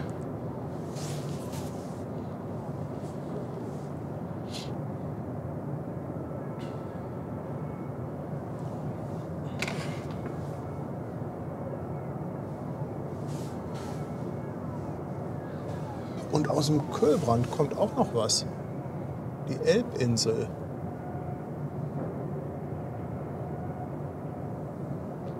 Ich sehe sie allerdings noch nicht.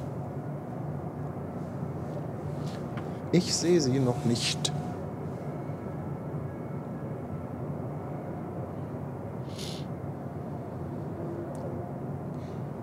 Zack McCracken fragt, ernst gemeinte Frage, kommt es eigentlich am Hafen auch mal zu Klimaaktivitäten? Diese Riesenpötte bringen ja auch einen erheblichen Beitrag dazu. Also... Ich kann mich ehrlich gesagt jetzt nicht dran erinnern. Es haben sich mal ein paar Klimaaktivisten hier in der Elbe festgeklebt. Aber ja, da die sind dann auch unter Wasser geblieben, wollte ich gerade sagen. Nein, sorry, der Witz ging nach hinten los. Ich kann mich nicht daran erinnern, dass wir hier eine größere Aktion hatten im Hafen. Ich glaube, das größte Problem bei denen ist tatsächlich halt das viele Wasser, da haben sie nicht so viele Möglichkeiten. Ich meine, es gab schon mal von Greenpeace Aktionen, wo irgendwelche Schiffe mit Farbe bemalt wurden oder so, aber so 100%ig kann ich mich da auch nicht mehr dran erinnern.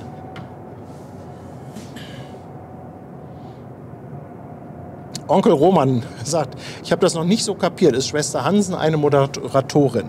Schwester Hansen ist eine gute Freundin von uns und unter anderem auch Moderatorin hier im Chat. Das heißt, die unterstützt uns einfach dabei, euch ein bisschen im Chat mit zu betreuen, die eine oder andere Frage zu beantworten. Also gehört fest mit dazu und ab und zu ist sie ja auch mal in einem Stream mit dabei.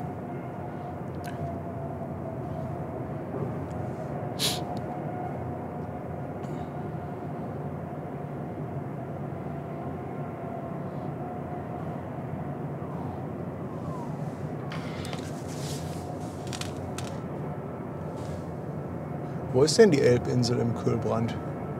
Wie weit ist die denn? Also und ist sie groß oder klein? Ich sehe jetzt noch gar nichts. Kann natürlich mal darüber schwenken.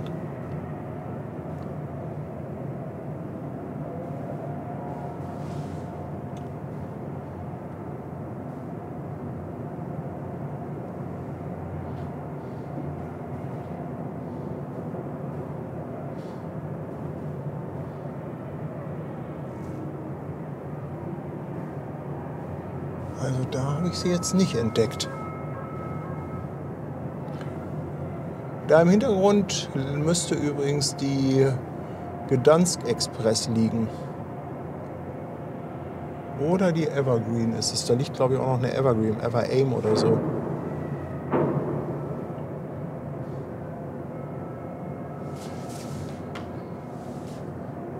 Kühlbrandbrücke, die Elbinsel. Dankeschön. Dann braucht es ja noch einen kleinen Moment, bis sie hier zu sehen ist.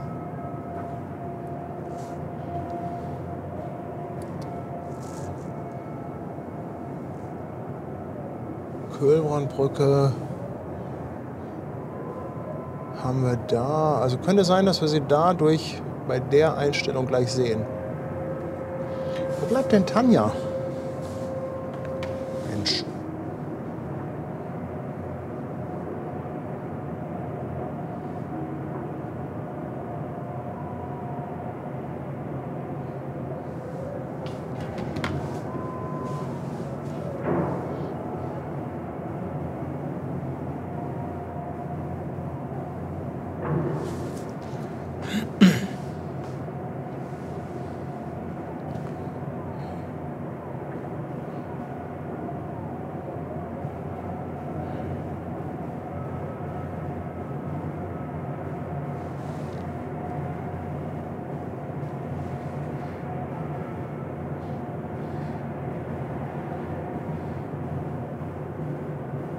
...170 Meter hat die Elbinsel. Dankeschön. Tanja ist Zigaretten holen.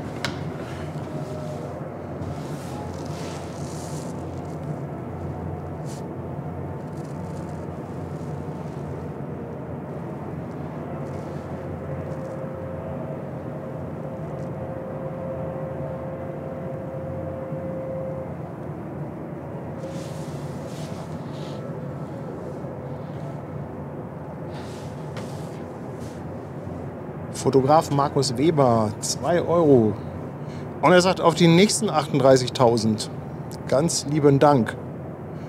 Ganz lieben Dank. Ja, Wahnsinn, wie sich das entwickelt hat. Im Februar haben wir 2-Jähriges. Oh, Tapsi meint, die Elbinsel kommt zum CTT. Das ist ja ganz hervorragend für uns. Da gibt es ja noch ein bisschen Pole Position hier. Fieder gucken aus der ersten Reihe. Also ich muss jetzt gleich mal den Tobi anrufen. Ich mache das jetzt einfach. Und Tanja kann ja dann dazukommen. Also Tobi, ich hoffe, du bist bereit und ich hoffe, es geht auch alles technisch hier. Ich werde jetzt gleich mal durchklingeln und hoffen, dass das hier funktioniert.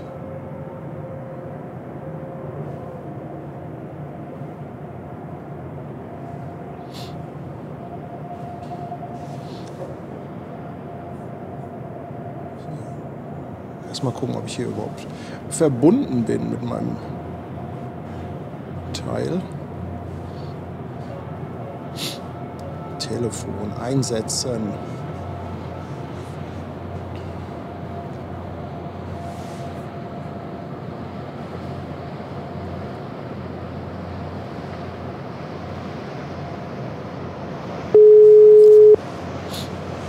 schauen, ob das funktioniert. Hallo? Hallo Tobi, hier ist der Paddy. Ah, super, kann man mich hören? Also ich kann dich hören, kannst du mich hören? Ja, ich kann dich auch hören. Okay, dann würde ich jetzt mal einen kleinen Moment warten, damit der Chat uns mal Rückmeldung gibt, ob man dich ganz gut verstehen kann oder ob wir noch ein bisschen was an der Lautstärke drehen müssen. Erstmal einen wunderschönen guten Abend. Ich habe das jetzt einfach mal etwas vorgezogen, weil ich nicht weiß, wo Tanja ist. Ich glaube, du hast ein bisschen reingeguckt in den Chat, oder? Ja, ich bin schon seit Anfang an dabei. Ja, ganz genau. So, mal kurz gucken, wie das so mit der Lautstärke hier ist. Man hört ihn gut, schreiben einige. Laut und deutlich, super. Dann muss ich mir jetzt noch einmal die Nase putzen und dann geht das los. Und nebenbei werde ich die Kamera auf den Kühlbrand richten, wo dann die Elbinsel gleich kommt.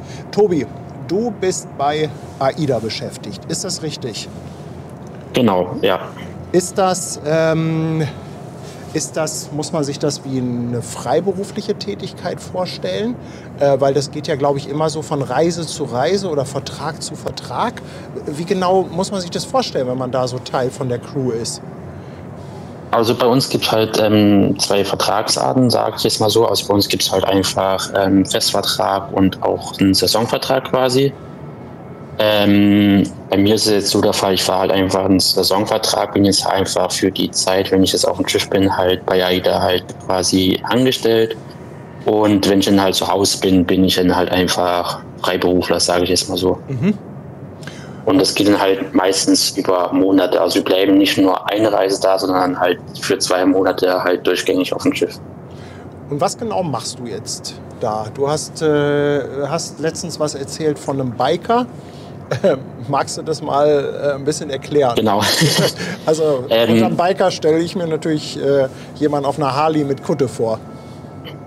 Nein, genau. Also ich bin halt quasi einfach Fahrradguide quasi. Also ich arbeite mit bei uns in der Ausflugsabteilung, mache halt mit unseren Gästen halt die einzelnen Fahrradtouren in den jeweiligen Häfen quasi. Und dann halt an Bord halt einfach halt noch die Sachen, die halt mit noch dazugehören, für die Gäste da sein, Ausflüge verkaufen, auf die nächsten Reisen halt vorbereiten und genau, ja.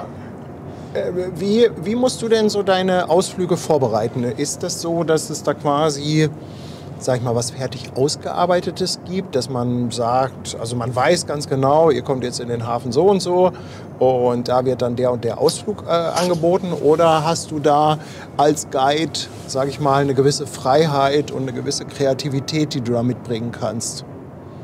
Also gerade jetzt für die Busausflüge haben wir halt immer, wie kann ich das sagen, jetzt halt vorgeschriebene Ausflüge zum Beispiel, halt, die wir verkaufen. Und bei den Fahrradtouren ist es halt genauso, aber nur, dass die Fahrradtouren halt von uns halt selbst erstellt sind, die halt auch mehrmals abgefahren sind. Und wenn halt irgendwelche Vorkommnisse halt sind, jetzt zum Beispiel da irgendwie eine Baustelle ist oder halt wir noch bessere Wege finden, schreiben wir die halt quasi um.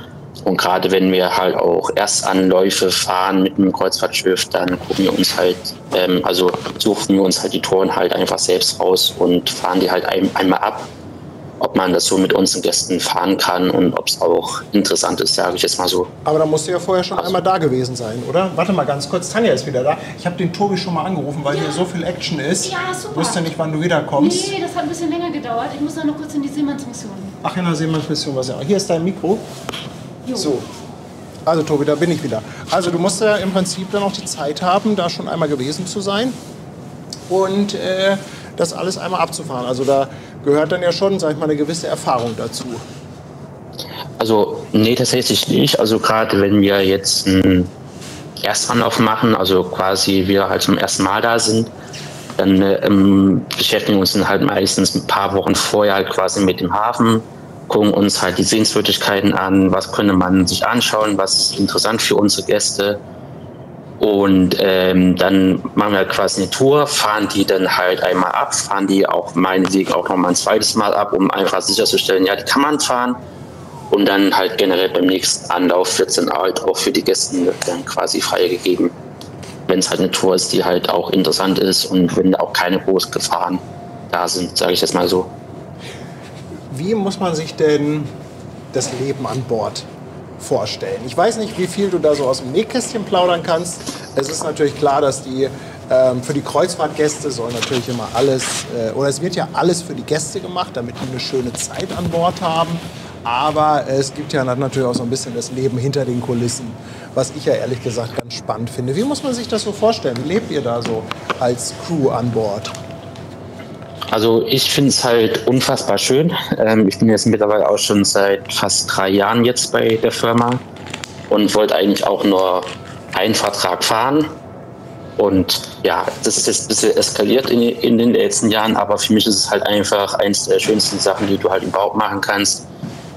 Weil wir haben halt ein sehr großes Umfeld, also halt quasi sehr viele Crewmitglieder immer auf dem Schiff. Wir sind halt auch eine sehr große, sehr viele unterschiedliche Nationen, also jetzt zum Beispiel immer fast 20 bis 30 Nationen aus aller Welt. Und es ist halt einfach ein wunderschönes Zusammensein mit anderen Crewmitgliedern.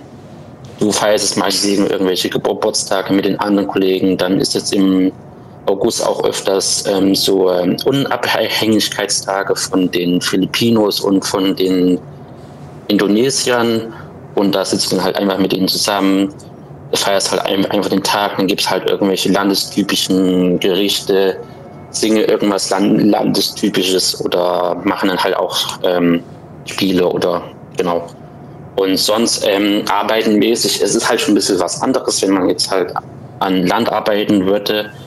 Bei uns ist es halt eine 7-Tages-Woche.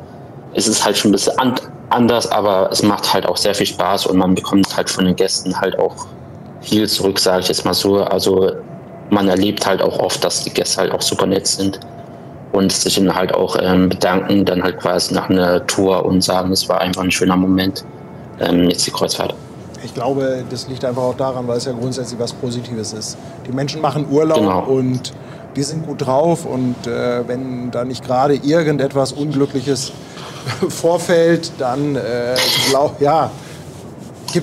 mag ja immer mal was geben, wo jemand nicht zufrieden ist. Aber im Großen und Ganzen, denke ich, sind die halt einfach im Urlaub und gut drauf und von daher dann auch immer sehr positiv gestimmt. Hast du denn oder habt ihr denn überhaupt Zeit für euch? Also ich stelle mir das schon so vor, ihr seid ja für die Gäste da und du sagst ja auch 7 Tage die Woche. Also ich denke schon, dass man da halt wirklich ordentlich am Schaffen ist. Aber bleibt da trotzdem Zeit für euch? Also auch mal ein bisschen was genießen, ein bisschen runterkommen, ein bisschen mit den Leuten, mit dem Rest der Crew, vielleicht auch mal die ein oder andere kleine Party feiern. Also ja, also wir haben halt schon Freizeit. Also bei uns ist gerade im Ausflugsteam ist halt so jetzt die Kernarbeitszeit immer von um 7, 8 bis 18, 19, 20 Uhr. Und dann kommt es dann halt eben meistens drauf an, halt, was du halt für einen Tag hast. Ob du einen Seetag hast, ob du einen Hafentag hast, ob du einen Wechseltag hast. Aber jetzt in Hafentagen ist es halt öfters so, dass du halt vormittags arbeiten gehst, quasi halt irgendwie einen Ausflug begleitest. Dann hast du halt mittags mal 1, 2 Stunden frei und dann arbeitest du halt immer bis 18 Uhr durch und hast dann so ab 19, 20 Uhr dann halt Feierabend und kannst halt den Tag halt auf dem Schiff ausklingen lassen. Oder wenn das Schiff jetzt über Nacht in irgendeinem Hafen liegt, dann gehst du halt öfters mit deinen Kollegen raus in irgendeine Bar oder guckst dir einfach die Stadt an.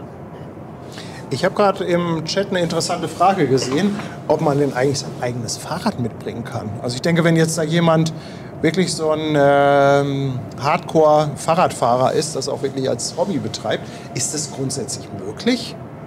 Das weiß ich tatsächlich nicht, aber ich glaube, das ist, nicht möglich.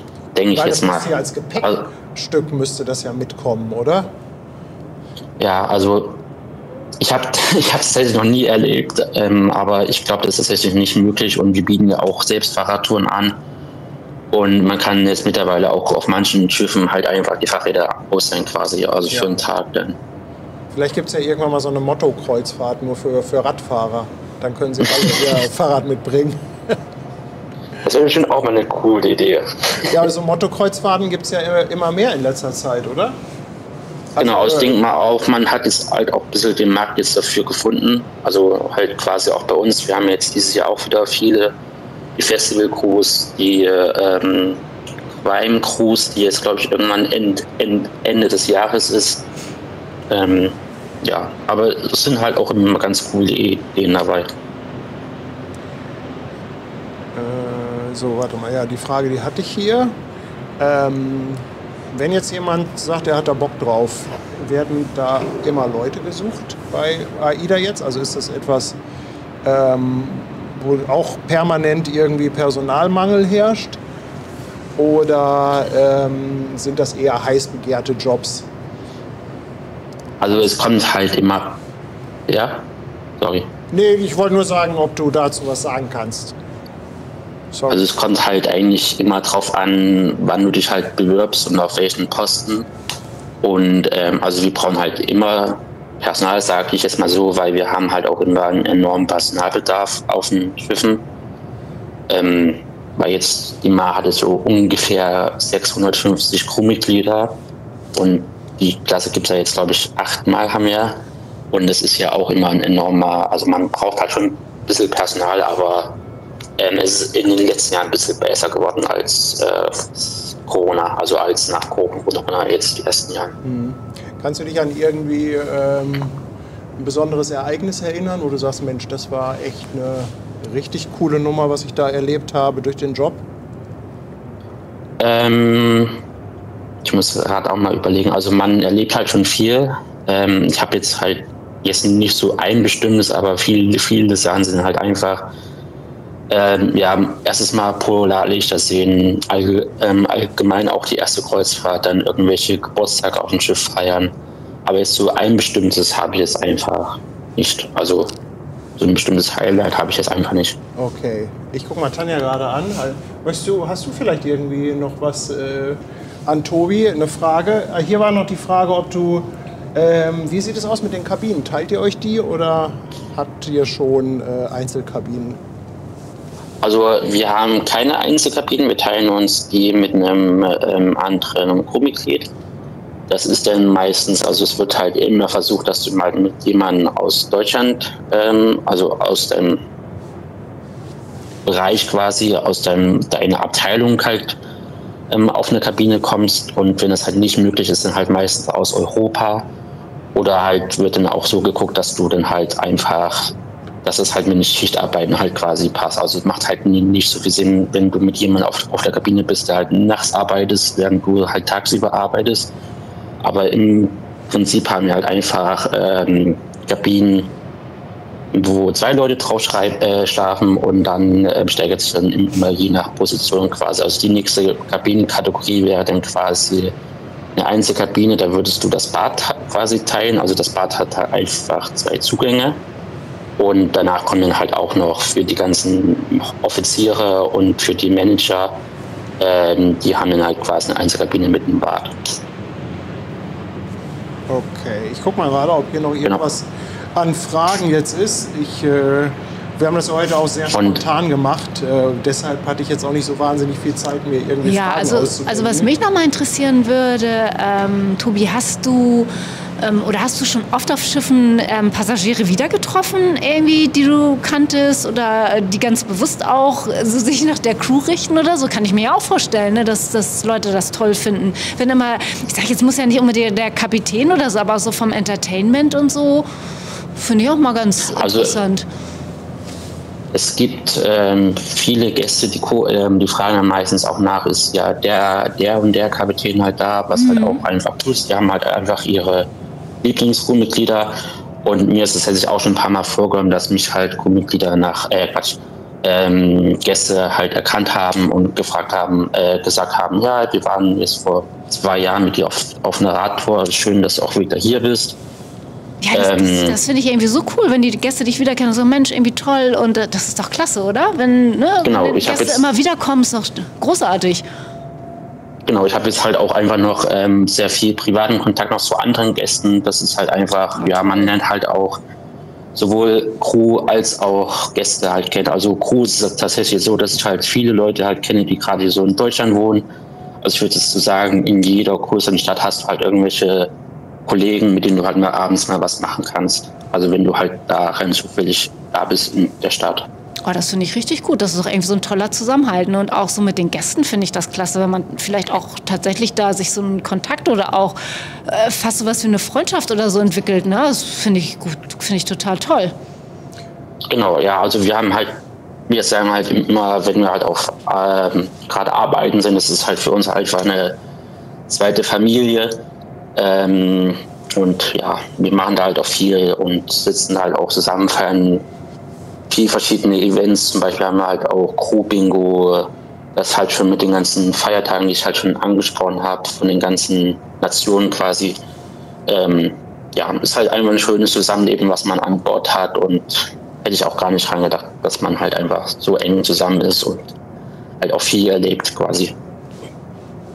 Aber also ich finde das deshalb so positiv und erfrischend, weil irgendwie so in meiner Vorstellung war so ein Job auf dem Kreuzfahrtschiff immer so eher was man nicht so lange macht oder was vielleicht auch viele Leute machen, sage ich mal, in einer gewissen Übergangszeit, wenn sie sich vielleicht noch nicht sicher sind, was sie letztendlich wirklich machen wollen. Aber das klingt ja jetzt eher danach, als wenn das auch durchaus eine Jobmöglichkeit ist für länger. Ich meine, du hast ja selber gesagt, hast du mit einem Vertrag gerechnet und jetzt bist du schon 3 Jahre dabei. Ja, also es ist halt unterschiedlich. Es gibt viele Leute, die fahren halt nur einen Vertrag, aber es gibt halt auch viele Leute, die bleiben jetzt über mehrere Jahre lang an Bord, also quasi. Und wenn man halt Bock hat, sich weiterzubilden, dann wird das halt auf dem Schiff auch, also bei AIDA sehr dolle gefördert, sage ich jetzt mal so einfach, weil wir haben halt auch verschiedene Weiterbildungsmöglichkeiten und halt auch Trainings an Bord. So, ich schaue gerade mal, hier ist ein Schlepper, der hat irgendwie gerade seine Zelte bei uns vor der Nase aufgeschlagen. Ich weiß nicht so genau, was der da eigentlich treibt. Sag mal, hast du dich ganz bewusst für AIDA entschieden? Weil hier war gerade die Frage, AIDA, TUI Cruises, es gibt ja ein paar deutsche Reedereien. War das für dich eine bewusste Entscheidung oder? Also ich muss tatsächlich sagen, es war halt überhaupt in meinem Leben nie geplant, auf einem Kreuzfahrtschiff zu arbeiten. Es war halt einfach nur rein zufällig. Ich war halt jetzt vor 3 Jahren auf meiner allerersten Kreuzfahrt und hatte mich da halt einfach mit ein paar Crewmitglieder halt angefreundet und die hatten halt auch mal ein bisschen was erzählt, wie das so ist, und das fand ich halt auch gerade interessant, und das war jetzt auch die Zeit quasi nach Corona, wo man auch lange in Quarantäne war und in diesen ganzen Lockdowns hatte. Ja, und es hat halt einfach bei mir halt ganz gut reingepasst, und da bin ich jetzt halt einfach zu AIDA gegangen, und ob jetzt TUI oder AIDA, das war jetzt einfach, ja, also die Position, die ich jetzt habe, die wird es bei TUI theoretisch auch geben. Okay. Hast du noch irgendwas im Chat gesehen? Nee, ich glaube soweit nicht. Also ich bin hier immer mutig am runterscrollen, weil ich ja gar nicht so drin war jetzt gerade im Thema. Nö, aber Achso, guck mal hier, Thomas von Fluggesellschaft hat noch eine interessante Frage. Hast du denn als Guide so ein paar favorisierte Ziele oder Destinationen, gerade wo du sagst, Mensch, das findest du selber besonders cool jetzt, was das Radtourangebot angeht? Also Ziele, ich liebe halt mega dolle Norwegen, weil es ist halt einfach unfassbar schön, egal zu welcher Jahreszeit du jetzt hochfährst mit dem Schiff. Und du hast halt einfach sehr doll die Abwechslung zwischen Start, dann fährst du einen Tag später durch den Fjord durch bis in irgendeine wunderschöne Natur. Also ich kann halt einfach jedem empfehlen, einfach mal hochzufahren nach Norwegen. Es ist unfassbar schön. Da will ich auch unbedingt hin. Ich habe schon gesagt, wenn ich mal eine Kreuzfahrt mache, wäre Norwegen wahrscheinlich weit oben auf der Favoritenliste. Ja, ich kann es dir nur empfehlen. Mach auf jeden Fall mal eine Kreuzfahrt und am besten hoch nach Norwegen. Das ist einfach mit das Schönste, was du dir angucken kannst. Vielleicht lande ich dann ja bei dir und mache mit dir die Radtour. Gerne. Dann erzählst du von dem dicken Langsamen, den du hinterher zurückfahren musstest, den Anhänger. Ja. Ja, Tobi, erstmal. Ja, was wolltest du noch sagen? Ja, also Norwegen ist einfach mega schön. Egal zu welcher Jahreszeit, ob jetzt im Herbst oder im Polarlicht dann oder jetzt im Juni, wenn dann wieder Mitsommer ist und du halt auf deine Uhr guckst und es ist nachts um 1 und du guckst raus, es ist taghell. Ich kann es nur jedem empfehlen. Sorry, jetzt. Tobi, auf jeden Fall erstmal ganz, ganz liebes Dankeschön, dass du uns das angeboten hast und dass das so spontan geklappt hat. Ja, vielen, vielen Dank. Du hast ja gesagt, dass du wahrscheinlich Anfang März wieder an Bord gehst. Genau, ja, also geplant. Und dann wohl auch in Hamburg startest du, ne? Welches Schiff, weißt du das schon? genau, für mich geht es auf die Mar. Also quasi, wenn jetzt die Mar wieder aus der Karibik zurückkommt, gehe ich auf die Mar für alles ein bisschen klar. mehr als einen Monat, ungefähr, ja. Vielleicht klappt es ja, dass du hier nochmal vorbeikommst, je nachdem. Also wenn du vielleicht 1 oder 2 Tage eher anreist. Wir würden uns auf jeden Fall freuen, wenn du vielleicht dann mal als Gast live vor Ort bist. Vielleicht haben wir bis dahin dann ja auch noch mal so ein paar Sachen gesammelt, dass man eventuell noch mal ein paar spezifischere Fragen hat. Ja, klar. Ja, würde mich auf jeden Fall freuen und es war cool, mal hier zu sein, weil ich euch auch schon jetzt seit fast ein Jahr verfolge und einfach mal die Stimme halt mal ein bisschen persönlich kenne, sage ich jetzt mal so. Ja, klasse, das freut uns. Ja, vielleicht klappt es ja beim Treffen, wenn du dann in Hamburg bist. Das wäre ja klasse. Genau. Ja, wir wir haben noch hier mal direkt vor der schreiben. Nase Fairplay 94 und 95 und die scheinen jetzt auf die Maersk Newcastle zu warten. Die kommt nämlich hier von rechts. Tobi, ganz, ganz lieben Dank, dass das geklappt hat. Ja, so vielen, vielen kurzfristig. Dank. Und dass du einfach für dieses immer spontane wieder gerne. Interview einfach mal so zur Verfügung standest. Genau. Also, dann sage ich mal Dankeschön und dir noch Ja. einen schönen Abend. Ich weiß nicht, bist du noch einen Moment im Chat oder so? Falls noch jemand Also ich Fragen denke mal, hat. ich werde noch da bleiben. Unter welchem Wahrscheinlich Namen bist du bis denn im Chat? Volt Flyer 2024, glaube ich. Aber ich muss mich auch irgendwann mal umnennen. Ich weiß nicht, warum ich den Namen. Also vielleicht, falls ihr noch die ein oder andere Frage an Tobi habt, vielleicht mag er noch einen Moment im Chat was beantworten. Okay, dann dir noch einen schönen Abend. Bis dann. Tschüss. Tschüss. Danke. Tschüss.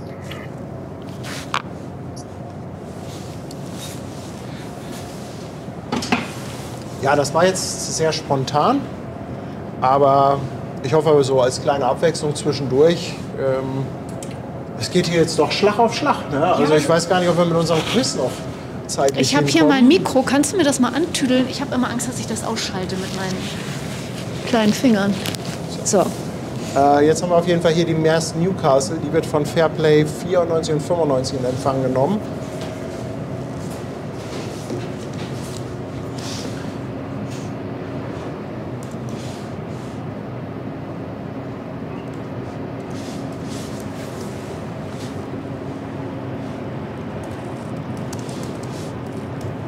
Boah, guck dir mal das Bild an, hier von oben. Ja, das ist Richtig echt cool.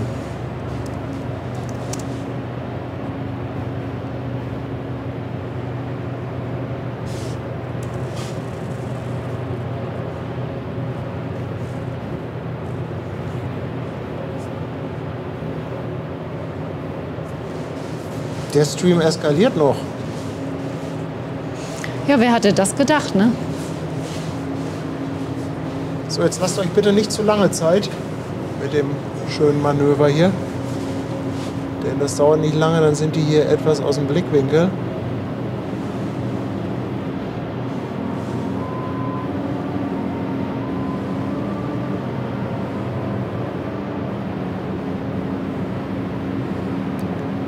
Guck mal, der hat schon alles in der Hand. Da geht die Oh. Leine rüber. Und Achtern passiert auch was. Achtern geht die Leine auch schon rüber.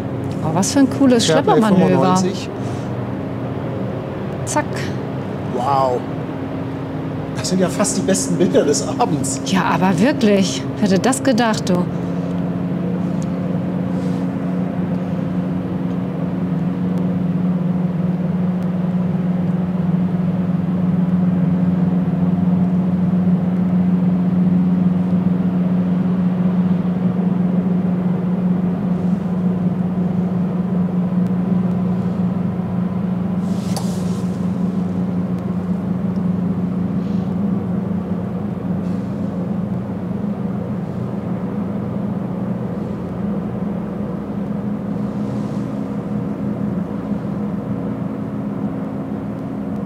das sind ja echt mal coole Bilder. Hier mit meinem neuen Monitor.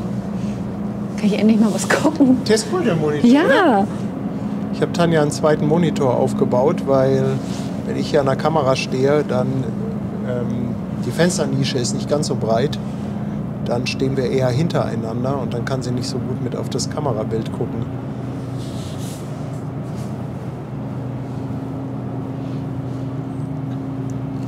Ist ja richtig Verkehr.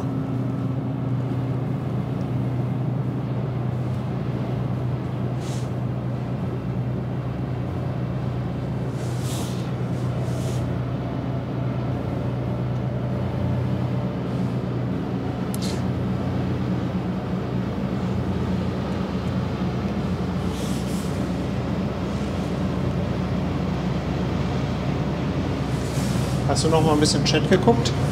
Ja, ich gucke Ich hier muss immer jetzt so ein noch mal bisschen. reinschauen. Hans-Jürgen hatte noch mal 2 Euro dagelassen. Ich glaube, das war das letzte. Hans-Jürgen, ganz, ganz lieben Dank dafür. Ja, und hier fliegen schon wieder die Fairplay-Emojis im Chat. Sehr cool. Also weißt du, was mir auch gar nicht aus dem Kopf geht? Wo du gesagt hast, da ist Fairplay und die schlagen da ihre Zelte auf. Das ist mir jetzt irgendwie so, der Schlepper kommt und schlägt sein Zelt da auf, weißt du? Ja, Ja. auf dem Wasser. Auf dem Wasser, ja. Das habe ich jetzt irgendwie so im Kopf. Wahrscheinlich bin ich geistig schon bei einem 24-Stunden-Stream. Ja, ich weiß es auch nicht, aber es ist so lustig, ne? Bei dem, vielleicht kann ich auch im Schlepper schlafen. Das wäre ja was, ja.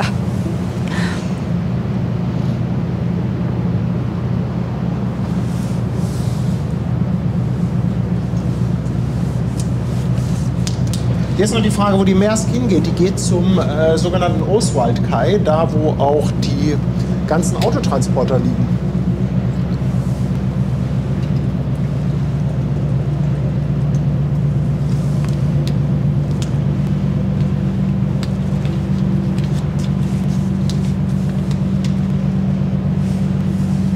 Oh, ich muss noch mal schnell hier einen Turboschwenk machen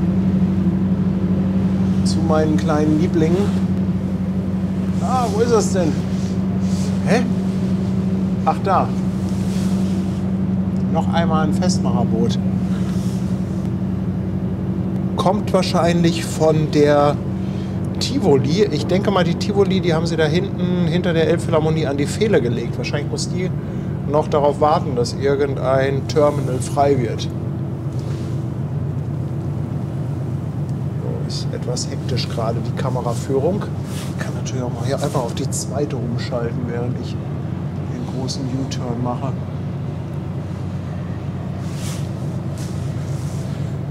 Ja, und ach, da ist die Maersk. Ich wollte gerade sagen, die kann noch nicht schon weg sein. Die macht gerade eine kleine Hafenrundfahrt an Landungsbrücken vorbei.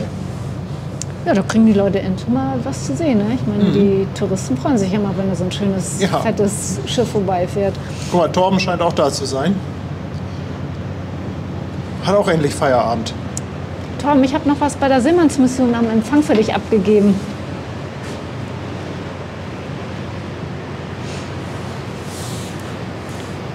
Guck mal hier, jetzt gehen hier schon wieder die lustigen Sachen los. Ja, der Stromgucker.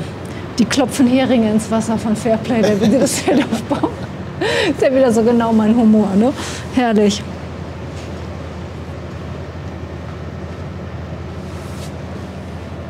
Guck mal, das schaffen wir mit dem Quiz gar nicht. Es ist jetzt gleich schon 10. Was steht denn jetzt noch so auf dem Programm? Oder was? Naja, hier die Maersk Newcastle. Also vielleicht, wenn die durch ist, vielleicht kriegen wir dann noch einen Quiz reingequetscht.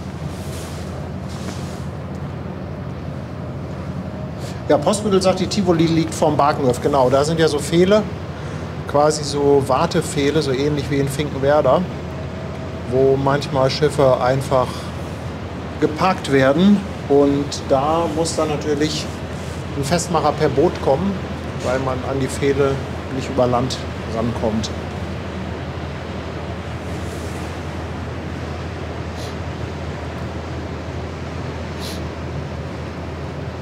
Also Torben fragt, wie lange wir noch streamen. Torben fragt, wie lange wir noch streamen.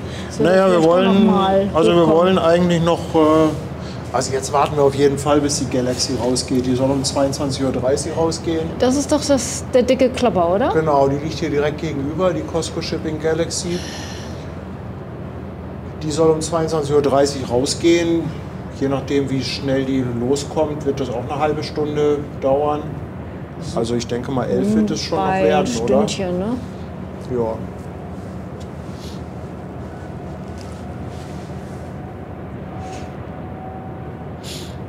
Ja. Ja, Quiz hauen wir jetzt gleich rein. Ich werde das mal kurz hier vorbereiten.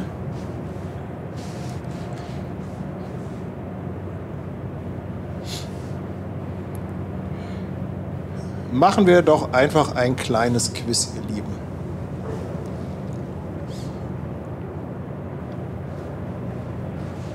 Die meisten von euch kennen das, ist im Stile von Wer wird Millionär? Das heißt, eine Frage, 4 Antwortmöglichkeiten und ihr könnt einfach teilnehmen, indem ihr im Chat die Nummer der Antwort eintippt. Also einfach 1, 2, 3 oder 4. Mittlerweile funktioniert das auch auf Twitch, also sowohl auf YouTube als auch auf Twitch könnt ihr mitmachen. Und einziger Haken an der Sache ist, wir haben ein bisschen Latenz. Und durch diese ganze Latenzgeschichte müsst ihr innerhalb der ersten 45 Sekunden antworten, auch wenn der Timer eigentlich 60 Sekunden sagt. Das ist der einzige Pferdefuß. Und wenn ihr innerhalb der ersten 45 Sekunden antwortet, dann wird eure Antwort mitgezählt. Ist alles nur just for fun. Durch diese ganzen Latenzgeschichten ist es halt nicht möglich, das so zu machen, dass es auch wirklich extrem, also wirklich gleiche Bedingungen für alle gibt. Von daher ja, gibt es nichts zu gewinnen, außer ein bisschen Spaß und ein bisschen Ruhm und Ehre. Jetzt gucke ich mal, ob ich das gestartet bekomme hier, das Quiz. Gib mir noch eine Sekunde.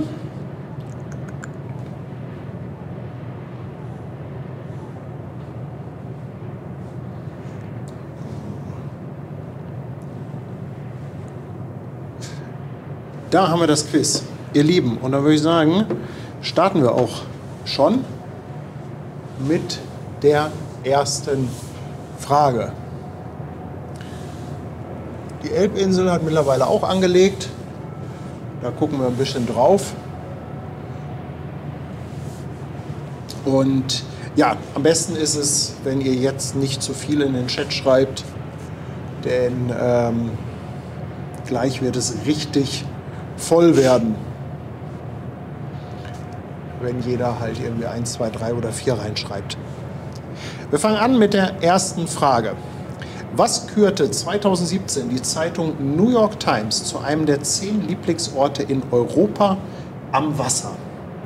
Ist es Nummer 1 der Jungfernstieg, Nummer 2 das Hafenmuseum, Nummer 3 der Elbstrand oder Nummer 4 der alte Elbtunnel?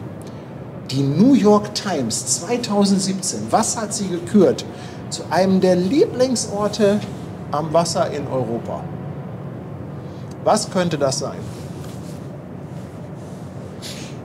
Ihr tippt einfach 1, 2, 3 oder 4 ein.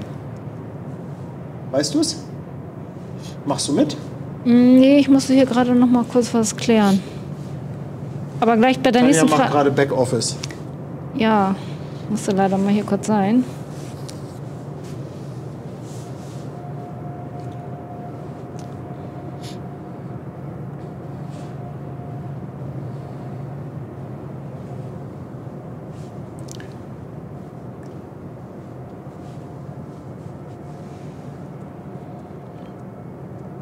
So, und die richtige Antwort ist der Elbstrand.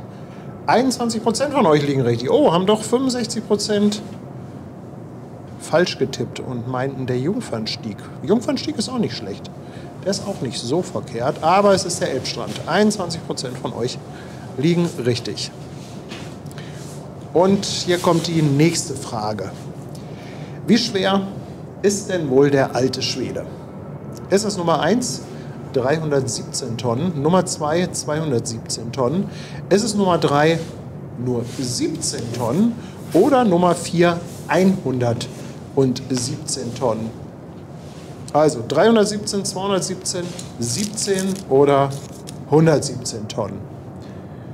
Wer weiß es? Wer schätzt?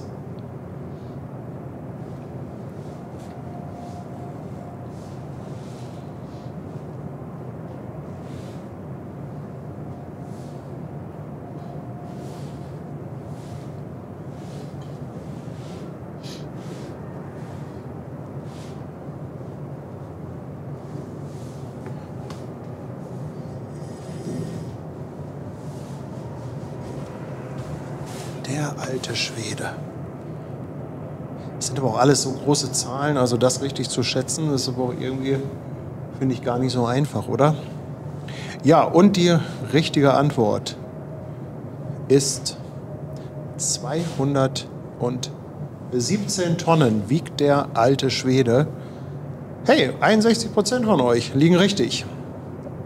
Ah ja, und wer auf die Idee kommt, die Prozentzahlen zusammenzurechnen, wird öfters zu dem Ergebnis kommen, dass das nicht genau 100% sind. Das liegt einfach daran, dass dieses Quiz-Tool hier rundet und durch die Rundung dann ja, irgendwie immer mal ein paar Prozent über Bord wirft oder zu viel hat. In welchem Jahr wurde denn der Hamburger Hafen offiziell eröffnet? Ist es Nummer 1 1300, Nummer 2 1267, Nummer 3 das Jahr 1189 oder Nummer 4 1073? Ja, jetzt müssen wir mal wissen, der wievielte Hafengeburtstag dieses Jahr ist und dann mal rückwärts rechnen. Wann wurde der Hamburger Hafen offiziell eröffnet?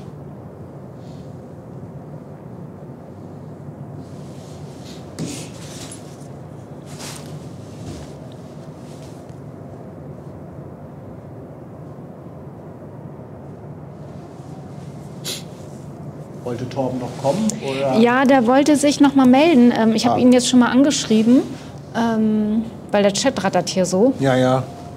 Hast du seinen, kannst du ihn über WhatsApp?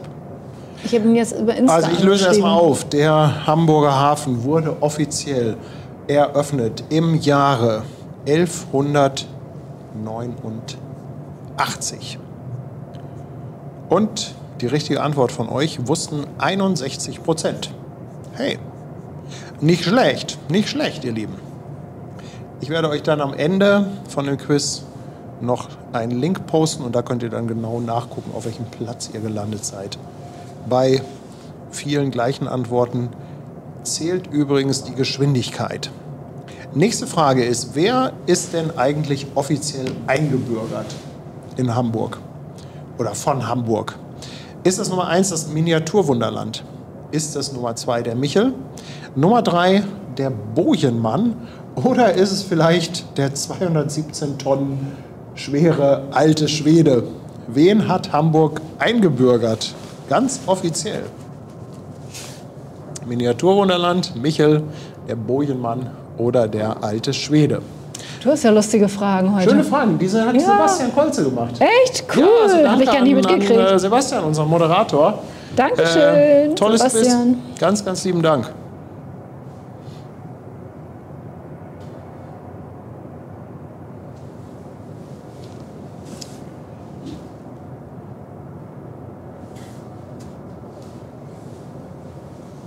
Falls ihr uns auch mal Quizfragen senden wollt, unter den Videos gibt es so eine Excel-Vorlage, wo man das, die man dann nur könnt ihr runterladen, ausfüllen und dann kann ich das direkt importieren. Also, offiziell eingebürgert in Hamburg ist der alte Schwede und 67% von euch liegen richtig. Ja, Miniaturwunderland.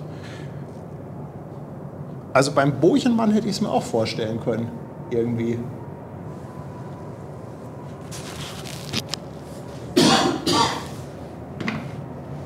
Nächste Frage. Was ist denn eigentlich die Hauptfunktion des Hamburger Hafens? Ist es Nummer 1 ein Yachthafen? Nummer 2 ein Freizeit- und Sportboothafen? Nummer 3 ein Fracht- und Containerumschlagshafen? Oder Nummer 4 ein Fischereihafen? Na, das ist aber doch einfach, oder?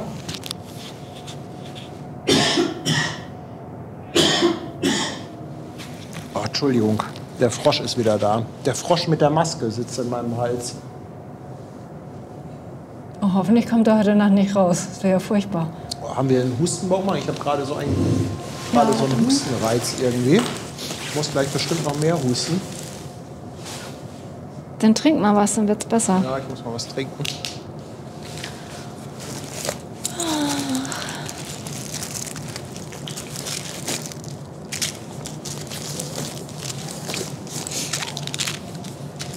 Ich habe nur Tic-Tacs, aber es ist besser als nix. Tic-Tac ist besser als nichts. Ja, bitte. Also, die richtige Antwort ist natürlich Nummer 3, der Fracht- und Containerhafen. Also das war mal eine etwas einfachere Frage. Und da sind wir natürlich auch bei 97% richtige Antworten.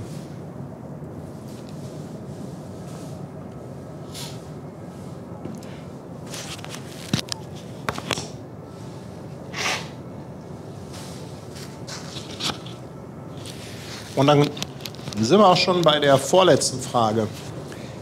Was war denn eigentlich der Elbhüpfer? War das Nummer 1 eine Ticketform für den Berufsverkehr? War das Nummer 2 ein Schnaps? Nummer 3 Fährverkehr nach Wedel? Oder Nummer 4 Fährenfahrer, die keine feste Linie haben? Ein Elbhüpfer, Fährenfahrer, die keine feste Linie haben. Finde ich eigentlich ganz lustig. Was war der Elbhüpfer? Schnaps finde ich auch nicht schlecht. Schnaps ist super. Schnaps ist auch eine super Antwort. Mensch, gib mal einen kleinen Elbhüpfer her, ne?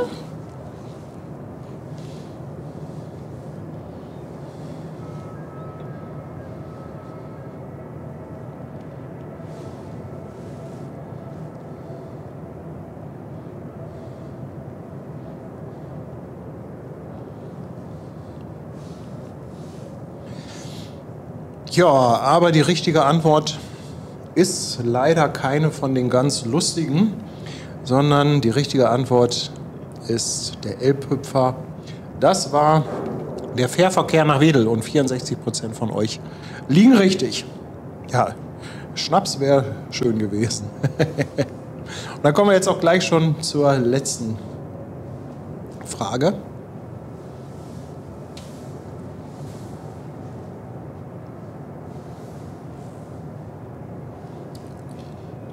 Welcher dieser Stadtteile ist nicht direkt mit einer Fähre von Hamburg aus erreichbar? Nummer 1 Övelgönne, Nummer 2 Finkenwerder, Nummer 3 Eppendorf oder Nummer 4 Blankenese. Wo kann ich nicht mit der Fähre hinfahren?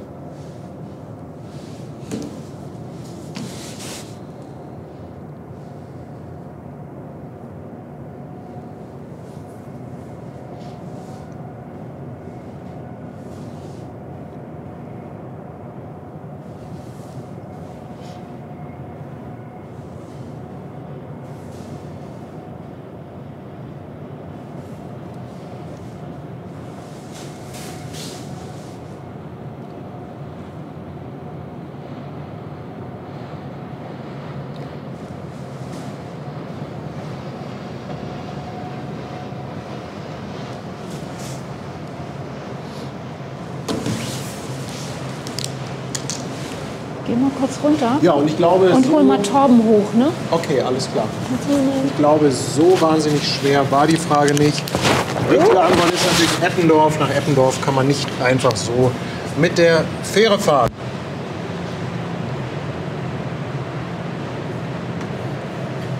Und dann kommen wir jetzt auch gleich zum Ergebnis. Wie gesagt, alles just for fun.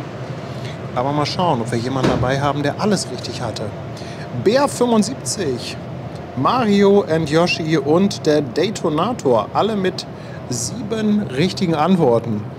Ja, und auf welchem Platz ihr gelandet seid letztendlich, das könnt ihr gleich sehen. Ich werde euch einen Link nochmal gleich in den Chat posten. Dauert jetzt nochmal einen kleinen Moment. Und dann könnt ihr da nachgucken, auf welchem Platz ihr gelandet seid. Gebt mir mal ein paar Sekunden. Das muss ich jetzt erstmal alles hier mit Copy und Paste versuchen hinzukriegen. So.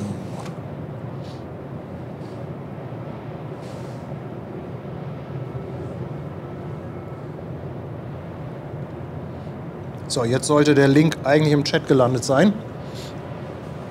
Und da könnt ihr dann nachschauen, wo ihr letztendlich gelandet seid. Ja, ich hoffe, es hat ein bisschen Spaß gemacht. Vielen lieben Dank auf jeden Fall an den Sebastian, der uns die Fragen geschickt hat. War doch ein netter Zeitvertreib. Ja, und Postbudel hat natürlich recht gehabt. Das Quiz geht dann am Ende doch schneller, als man meint. Waren jetzt so 5-6 Minuten. Da kann man das mal eben schnell mit einschieben. In der Zwischenzeit haben uns 2Ace geradet. Mit 53 Raidern sind sie rübergekommen. Habe ich überhaupt nicht mitbekommen. Ist wahrscheinlich hier mitten in das Quiz rein. Auf jeden Fall herzlich willkommen, ihr Lieben. Und dann haben wir nochmal 2 Euro Superchat von Sven Amtsfotografie. Er sagt, cooles Quiz, hat wieder Spaß gemacht. Ja, ist schön, dass das auf jeden Fall technisch wieder klappt und dass jetzt auch sowohl auf Twitch als auch auf YouTube mitgemacht werden kann. Und wie gesagt, falls ihr mal Bock habt, uns ein paar Fragen zu senden, ein Quiz, immer 7 Fragen unter dem YouTube-Video. Auf Twitch ist es nicht verlinkt, aber unter YouTube, da gibt es einen Link zu einer Excel-Tabelle und da könnt ihr dann einfach die runterladen und die Fragen mit den Antworten eintragen, dann kann ich das direkt importieren. Jetzt haben wir noch die Cosco Galaxy. Ich habe noch gar nicht geschaut. Ist das auch so ein 400 Meter Dampfer? Ich gucke mal. So, Cosco Galaxy. Wo ist sie denn? Da ist sie. Was haben wir denn da an Daten? Jo, 400 Meter lang. 59 Meter breit ist sie. Baujahr 2019. Hat eine Kapazität von 21.237 Standardcontainern. Soll um 22:30 Uhr rausgehen. Bis jetzt sehe ich hier noch keinen Schlepper. Wir können ja mal einen kleinen Schwenk machen nach rechts. Von da müssten sie dann irgendwann kommen. Oder ist, ich weiß das gar nicht, ist Cosco ein Fairplay-Job? Da bin ich jetzt gerade so ein bisschen überfragt. Es kann natürlich auch sein, dass das ein Folgejob für 95, 94 wird. Dass die dann von rechts kommen, wenn die mit der Maersk Newcastle fertig sind. Ausschließen will ich das nicht.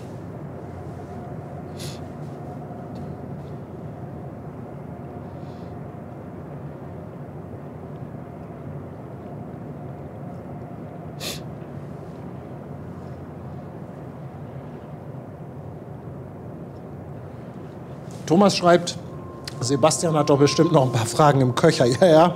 Sebastian hat mir, glaube ich, 6 oder 7 Quiz geschickt. Und einige dabei waren auch wirklich knackig.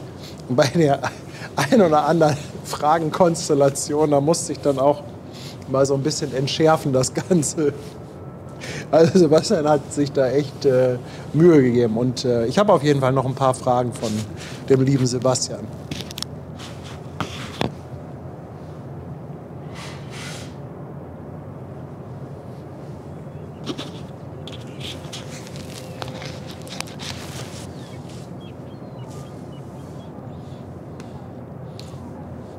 Das andere rechts schreibt Jürgen. Das andere rechts. Wookies hat vermischt mit Flugzeugfragen. Ja, hey, das Quiz kann man natürlich auch mit Flugzeugfragen machen, aber es könnte...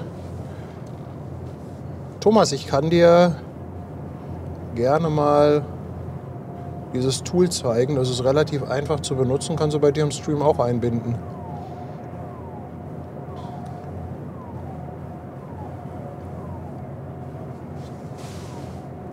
So, was war denn jetzt links?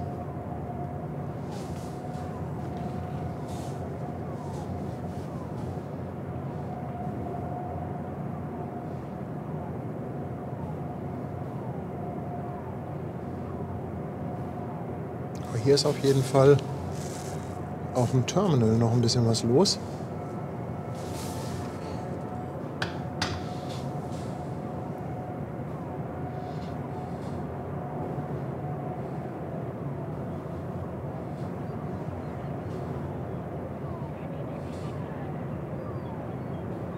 Summer Sun sagt, Quiz Excel ist nicht verlinkt. Hab ich wieder mal Blödsinn erzählt? Lasst mich mal bitte einmal kurz gucken. Hallo. Tatsächlich, die Excel-Tabelle zum Quiz ist nicht verlinkt. Das kommt, wenn man zu viel Copy und Paste macht. Gib mir ein paar Stunden und dann finde ich bestimmt diesen Link auch. Moin!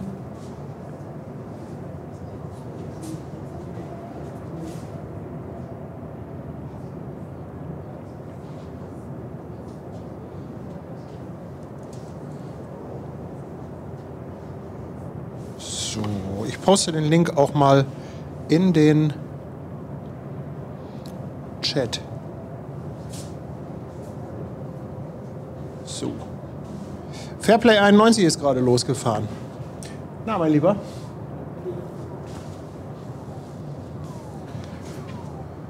Fairplay 91 war nicht an der Newcastle, kommt also höchstwahrscheinlich dann von Steuerbord.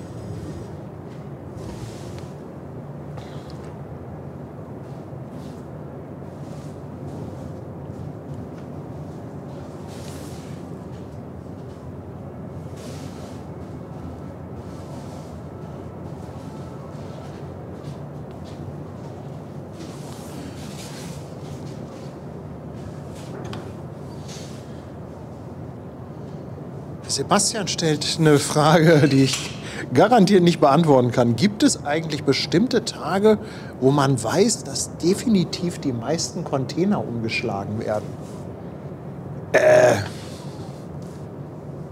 Nee. Also das wird mit Sicherheit natürlich ein Tag sein, wo auch wirklich alle Liegeplätze voll sind, wo entsprechend große Schiffe da sind. Aber das im Vorfeld... Nee, also da müsste man sich schon sehr detailliert mit den Segellisten beschäftigen, gucken, was wie an Schiffen ankommt. Also das jetzt so vorherzusagen, ich sag mal, ist nicht unmöglich, aber so aus dem Stand dann doch eher schwierig. Getränk. Ja, was haben wir denn noch? Eine Kiezmische, eine Cola. Ich nehme eine Kiezmische. Klaus fragt, ob ich vorhabe, irgendwann in 4K zu senden. Klaus, also ich kann schon in 4K senden. Das ist alles schon grundsätzlich ist das schon möglich. Das Teil, was bei der ganzen Geschichte noch fehlt, ist ein Bildmischer, der 4K macht. Also ein Gerät, womit ich die Kameras umschalten kann. Ich habe ja hier die Möglichkeit, mehrere Kameras anzuschließen. Und dieses Gerät muss halt auch 4K unterstützen. Und die sind leider alle verhältnismäßig groß und teuer.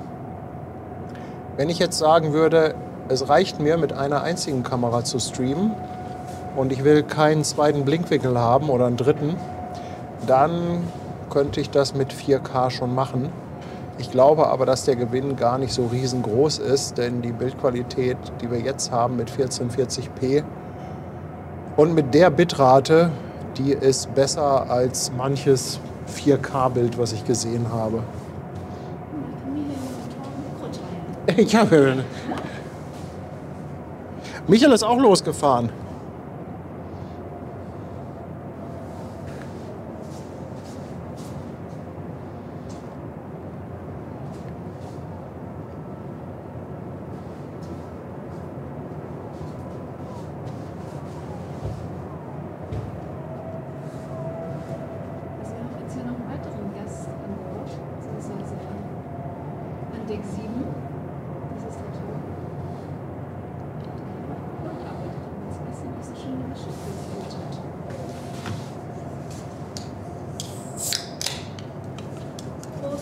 Prost!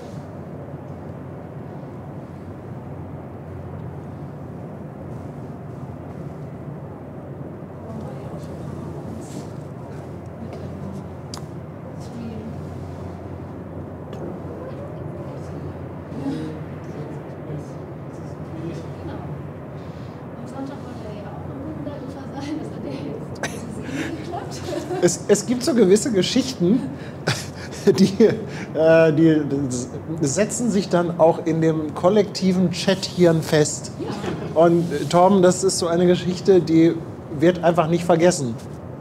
Wer hat noch das Mikro in der Elbe versenkt? Das war Max. Das war Max. Ja, ich war mir jetzt nicht mehr so ganz sicher, aber gut.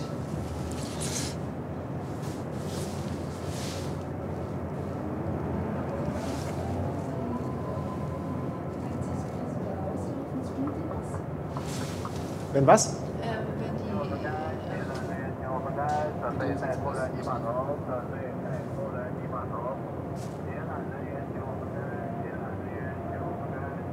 Es hört sich an, als ob da ein Filipino am Funken ist. Wo kommt das denn her? Aber das war richtig laut, oder? Also es klang irgendwie wie Funk. Aber so laut?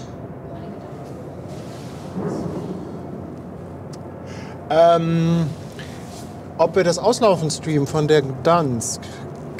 Tom, wie spricht man das richtig aus? Gdansk oder Dansk nur? Oder? Ja. Ich glaube, aktuell steht sie auf Mittwoch 15 Uhr. Gemeinsam mit der Evergreen sogar. Die soll auch um 15 Uhr rausgehen. Auch am Mittwoch.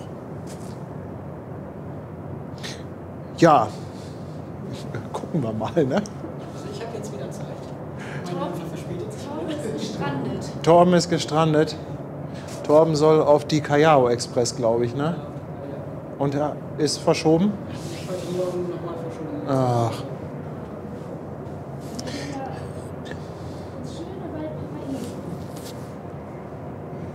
Kennst du eigentlich in Valparaiso den Deutschen, der da diese bayerische Stube hat? Der Schiffsmechaniker, mit dem ich auf der Valparaiso Express war, der kannte den. Und das ist in... Ach nee, sorry, jetzt hab ich Mist erzählt. Das ist nicht Valparaiso, das ist Cartagena. In Cartagena ist der. Nee, in Valparaiso gibt es nämlich die Bar Hamburg. Genau, wenn du in Valparaiso bist und wenn du Zeit hast, an Land zu gehen, musst du mal in die Bar Hamburg gehen. Ich habe das Schiff noch nicht gesehen. Ich glaube, nach den Bildern zu urteilen ist das auf jeden Fall nach Ich hatte noch hier in meiner Seemannsmission für Torben das kleine Heft von Valparaiso abgegeben. Hier schreibt jemand, Mittwoch ist morgen? Nee, morgen ist Dienstag. Oh, Wookie, mach mich nicht wahnsinnig.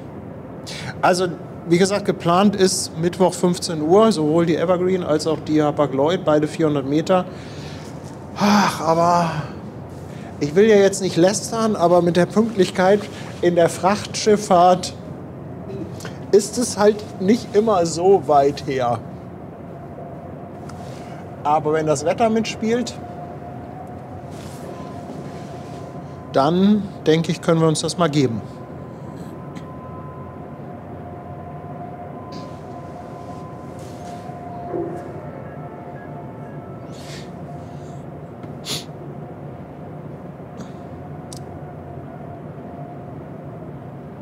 Warst du schon mal in Valparaiso? Nee. Noch nicht. Das ist ja in Südamerika und Katalonien. Ja, Valparaiso finde ich richtig toll. Da haben die ja diese, das ist ja so am Berg gebaut und da haben sie ja diese Aufzüge. Also es ist eine ganz tolle Stadt, Valparaiso. Ganz viel so Graffiti, Street Art. Also, und das Schöne ist, du kannst vom Terminal einfach zu Fuß 10 Minuten bist du mitten in der Stadt. Du brauchst kein Shuttle, du brauchst kein Taxi. Du gehst einfach zu Fuß vom Schiff über das Terminalgelände und bist in 10 Minuten in der City.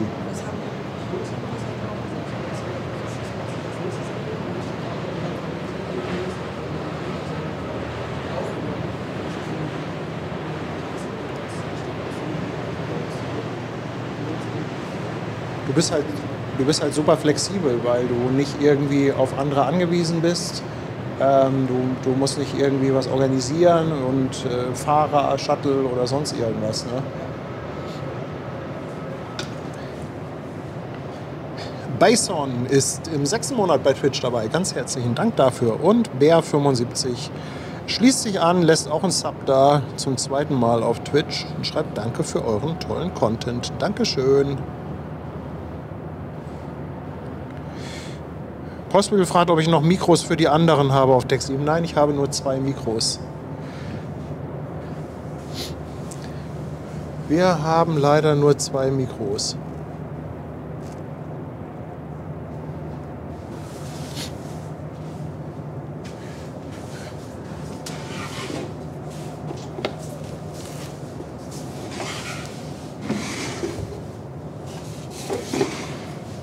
Wo ist denn eigentlich unser Griff für das Mikro? Wir haben doch so ein... Hier. Guck mal. Ihr müsst die halt immer... Ihr dürft die nicht so weit weghalten, das Mikro. Ihr müsst es schon ein bisschen in Mundnähe. Fernsehen, ne? Ja. Und nicht hier unten irgendwo, sondern da oben. Genau. Ja, also schon so ein bisschen mit im Gesicht rumfuchteln.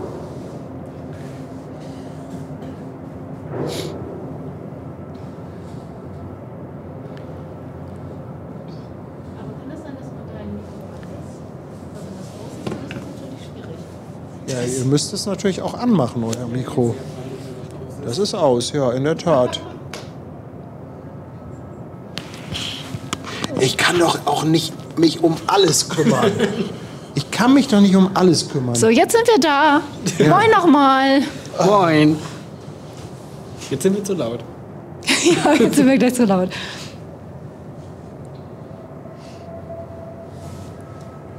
Mikropsychose. Eine Mikropsychose.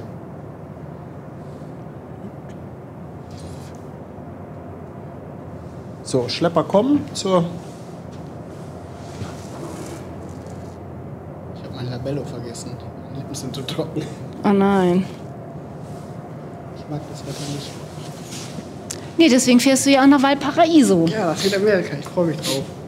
Schick mal auch das gute Wetter her. Wir kriegen es schon aus der Karibik und jetzt auch noch aus Südamerika. Ich meine, kann hier in Hamburg nichts mehr schief gehen, oder?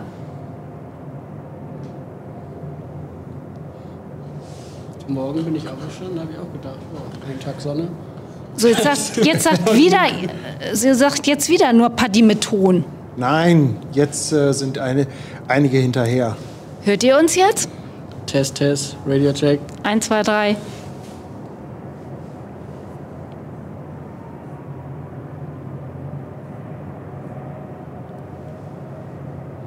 Nein, nein, das ist hinterher. Okay. Jetzt müsstet ihr da sein. Wir sind voll wach und da. Also an uns lag es Also, jetzt gerade nicht. Da Also, ja, aber wach bin ich nicht so ganz.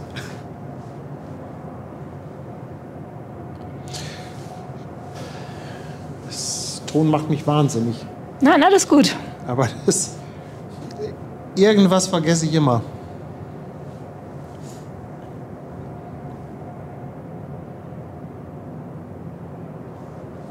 Ist denn der dicke Pott heute unser Close-Out? Close-out, ja. Ja. Genau.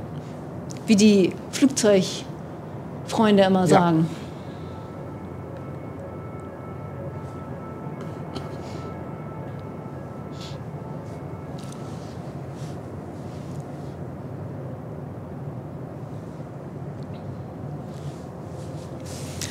So, welche Häfen steuert ihr denn noch an außer Valparaiso? Wir gehen als nächstes, also Le Havre wird wahrscheinlich gestrichen, dadurch, dass wir so viel Verspätung haben. Und dann haben wir noch Antwerpen. Dann geht's über den Teich, Atlantik, nach Caucedo, Dominikanische Republik. Dann geht's durch den Panama-Kanal. Dann haben wir viele Häfen in Chile. Dort geht's hin. Valparaiso haben wir. Buenaventura ist, glaube ich, auch dabei.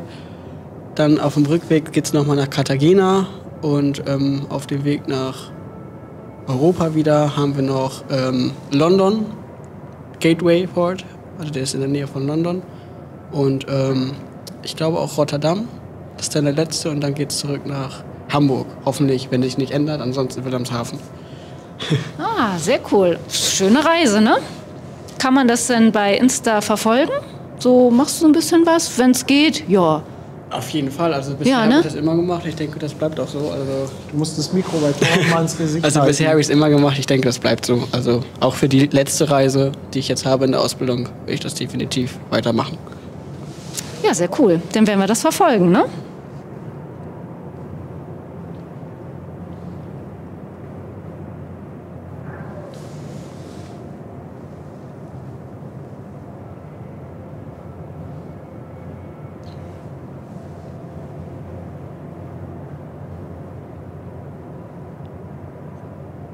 Ja, bei der Galaxy starten auch die Vorbereitungen. Schlepper sind da. Festmacher scheinen auch da zu sein. Ich glaube, da geht auch gerade die Leine zum Schlepper rüber. Die Stühle sind echt gemütlich hier, ne? Also, ja, das ist ja wie auf dem Kreuzfahrtschiff hier. Wahnsinn. Ja, wir bleiben noch ein bisschen. Guck doch noch mal, welche Schiffe noch kommen. Also Torben findet die Stühle so gemütlich, wir bleiben noch ein bisschen.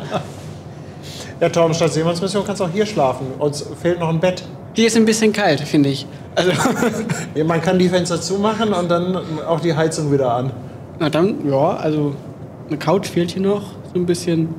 Sieht eher aus wie ein Lager hier gerade, aber Hier ist noch die Frage, wie lange man unterwegs ist. Ich glaube, dieser Dienst, 9,5 Wochen oder so, 9 oder 10 Wochen ist das, ne?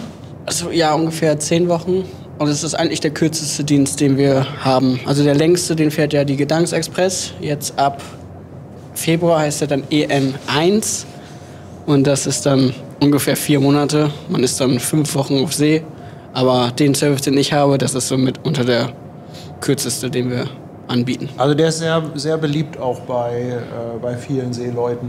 Ja, wir nennen den in der Flotte auch, das sind unsere Holiday-Dampfer, weil es halt immer sonnig ist und es ist kurz. Und die meisten Offiziere haben halt einfach nur 2 Monate und können dann nach Hause für 2 Monate. Und es ist halt schöner, als wenn man 4 Monate unterwegs ist, ne? Aber sind ja trotzdem interessante Reisen, ne?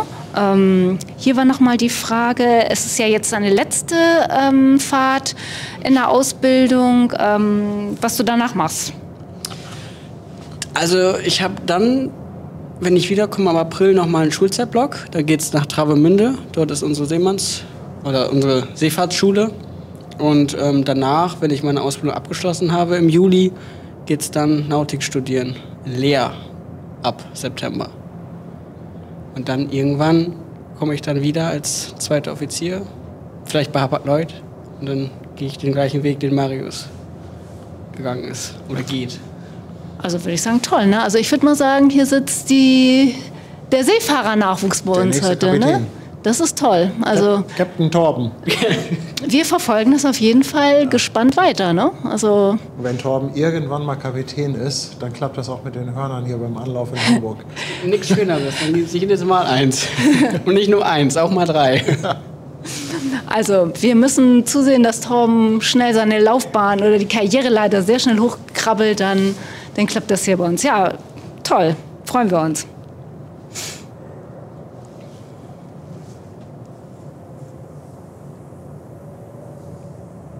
Also der Schlepper vorne macht gerade fest, zumindest sehe ich da irgendwie Bewegung an der Leine. Hier war gerade noch mal die Frage, Torben, auf welches Schiff gehst du jetzt? Ich gehe auf die Callao Express, also ein Schwesterschiff von der Valparaiso Express, wo ja Paddy drauf war. Callao bin ich auch mitgefahren. Ach, auch auf der Callao? Ja, dann.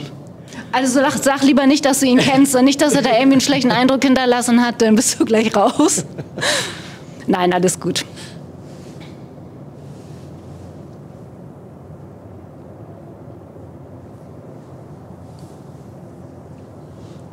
Der Manu ist auch wieder da. Liebe Grüße an Manu. Ja, hier ist auch noch mal die Frage nach Torbens Instagram-Profil. Ich weiß nicht, ob wir das... Ich hatte das eben schon mal Hatten wir das schon einmal? Ja, ich mache das aber Ich sofort weiß nicht, ist noch ein nochmal. Moderator wach? Ich glaube, Sandra hat sich schon verabschiedet, Anja glaube ich auch. Ja, die Remo auch. Remo die streichen hier die Segel. Ich mache das nochmal. Ich gebe hier nochmal das Mikro weiter.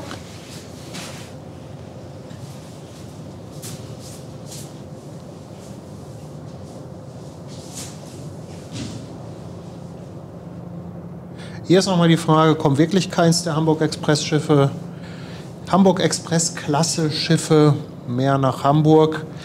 Also es kommen jetzt, glaube ich, noch so 2 oder 3 Anläufe aus den vorhandenen Services und dann werden die aber, glaube ich, so sukzessive umgestellt. Genau, also wir haben ja jetzt noch die kommenden Berlin, Hamburg, Hanoi und Singapur, Ja. die kommen. Also eigentlich noch bis Ende März. Und die kommenden, die jetzt aus der Werft, also Bangkok, die ja jetzt ab Anfang Februar fertiggestellt ist, die geht dann direkt in den neuen GEMA-Link Service von Maersk und die fahren dann leider nur noch nach Bremerhaven und Wilhelmshaven. Ja, schade, schade für Hamburg, aber das ist halt das Business. da fragt keiner, ob da irgendwo in Hamburg ein Streamer steht, der gerne Schiffe gucken möchte. Leider nicht, aber wir hatten heute auch an Bord jemanden, der unter anderem dafür zuständig ist und die meinen auch, also solche Services werden einfach nur einjährig geplant. Es kann sein, dass nach einem Jahr alle sagen, okay, das hat nicht gepasst, wir fahren die Schiffe jetzt wieder ab Hamburg und ja, dann schauen wir mal. Also das habe ich selber auch schon öfter mitbekommen. Gerade wenn ich dann irgendwie jemanden an Bord kannte und der war auf einem Schiff unterwegs und dann hast du irgendwie ein paar Monate nicht Kontakt gehabt und auf einmal ist das Schiff in einer völlig anderen Region unterwegs und der Service wurde umgeplant. Und ja, also das ist... Ja, das kommt oft vor. Nichts ist so beständig wie die Änderung. Ja.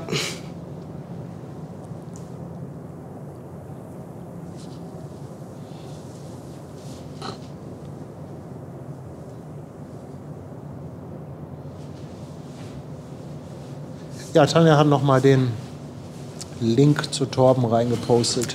Ja, Sebastian ist doch noch da. Der hat das auch noch mal gemacht. Vielen, vielen lieben Dank. Und danke auch noch für die coolen Fragen. Fand ich richtig gut.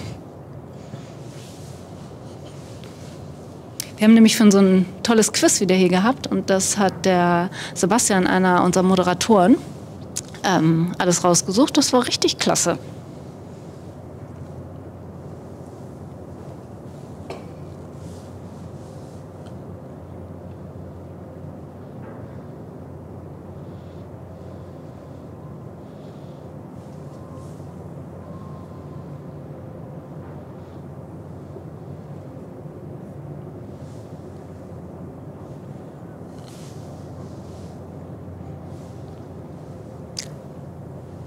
Passiert denn da schon irgendwas?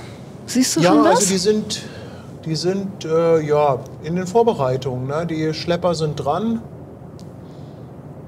Aber ich habe jetzt noch nicht gesehen, dass eine Leine losgeht. Aber du hast hier immer noch deinen Monitor, guck mal. Mhm.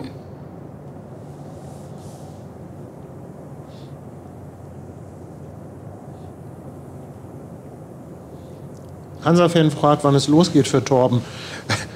So genau weiß man das nicht. Das ist ungewiss. Also, kann ich das überhaupt sagen? Also erst sollte es am 12.01. losgehen und mittlerweile verschiebt sich das immer mehr, dadurch, dass die Häfen einfach so überlastet sind, gerade Rotterdam, Hamburg. Und jetzt ist der letzte Stand Freitag. Also diesen Freitag soll es an Bord gehen und dann laufen wir Samstag oder Sonntag aus. Also falls jemand Lust hat zu streamen.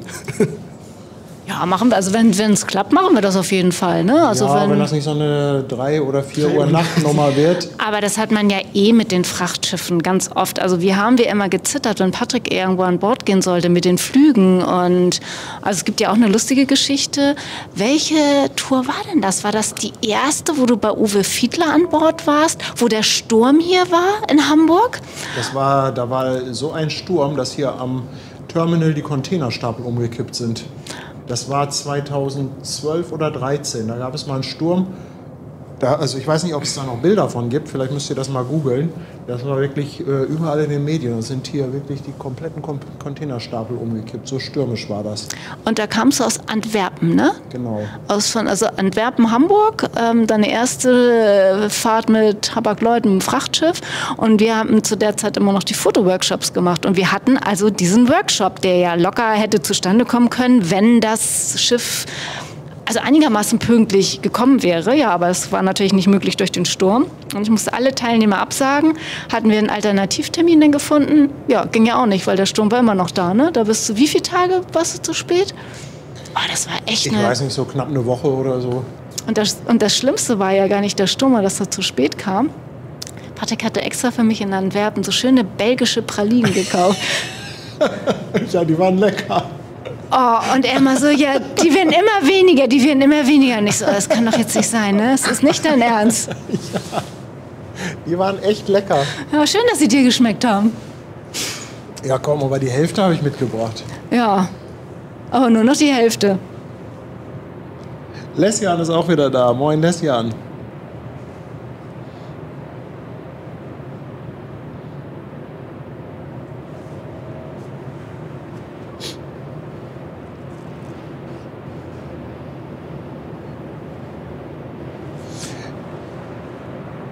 Ja, B17 schreibt, ein neues Schiff wird Genova Express heißen. Ich glaube, die Genova bekommt auch einen Spoiler, ne? Oder? Also ein Foto, habe ich gerade heute gesehen, ein Foto. Ist das die Genova? Was vorne so ein Windschild bekommt? 2 kriegen, also die letzten beiden. Also Wilhelmshaven Express kriegt einen und die Genova Express kriegen einen neuen Wavebreaker. Finde ich jetzt nicht so schön. Also Leinen gehen los bei der Cosco Shipping Galaxy.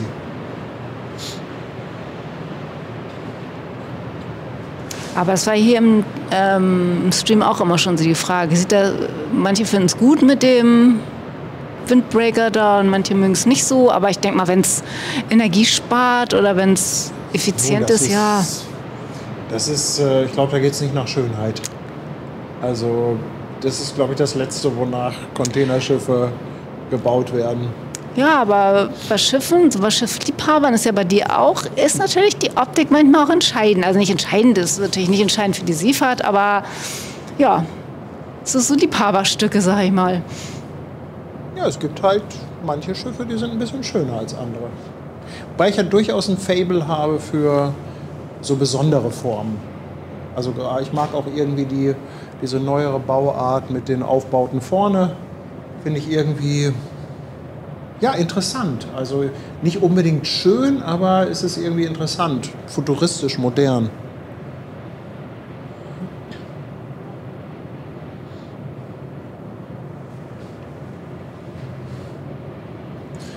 Ja, die Wilhelmshaven Express, die wird dann auch in Wilhelmshaven getauft. Aber Wilhelmshaven ist leider sowas von filmunfreundlich. Also das ist Wilhelmshaven, der Jade-Weser-Port.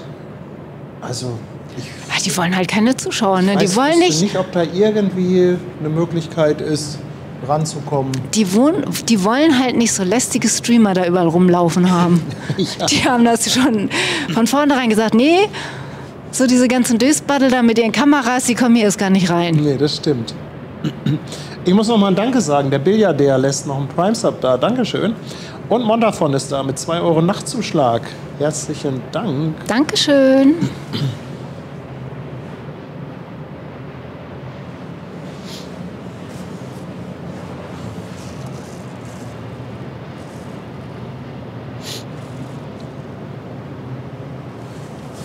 Da hängen sie runter, die Leinen, wie Spaghetti.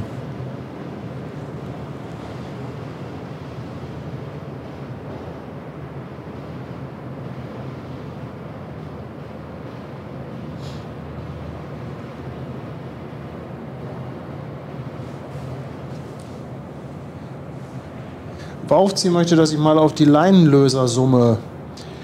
Ich komme leider mit dem Objektiv nicht näher ran. Das ist das, was ich für Dunkelheit habe. Das hat leider nicht so einen ganz krassen Zoom wie das, was ich für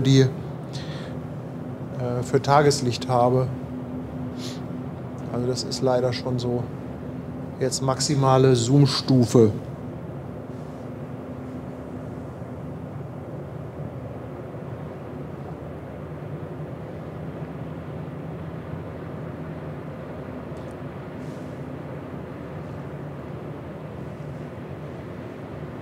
Ich soll übrigens noch einen schönen Gruß von Brigitte sagen.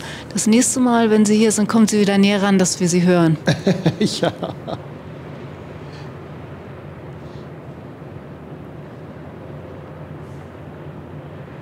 Hier ist noch die Frage von Joker, wird eigentlich für einen Container Liegegebühr im Hafen verlangt? Also Liegegebühr nennt man das, glaube ich, nicht, aber ich glaube, du zahlst schon irgendwie Lagergebühren für einen Container, der auf dem Terminal rumsteht. Wer das ganz genau wissen möchte, der googelt einfach mal nach der Preisliste der Hala. Da könnt ihr nämlich auch ganz genau nachgucken, was es eigentlich kostet, für ein Schiff hier im Hafen zu liegen, was es kostet, das Laden und Löschen, was es für Sonderzuschläge gibt. Da gibt es teilweise Umweltboni, gibt aber auch irgendwie Aufschläge für Schiffe, die halt nicht so umweltfreundlich sind, und da steht wirklich alles haarklein drin. Und der Jannis fragt, er ist jetzt erst von der Spätschicht gekommen und wollte fragen, ob die AIDA schon durch ist. Ja, die ist schon weg. Und ich glaube, bei der Elbcam ist sie, glaube ich, auch gerade durch. Ja.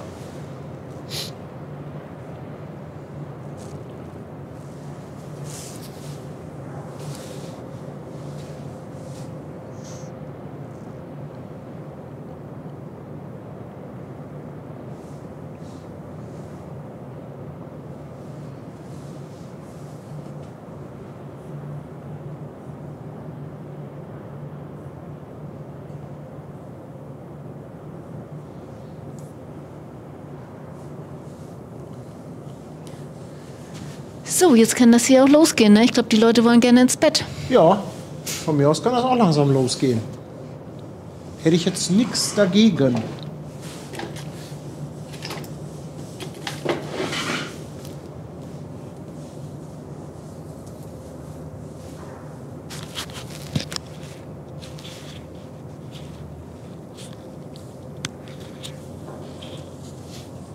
Vor allem ist mein Mikro schon wieder fast leer.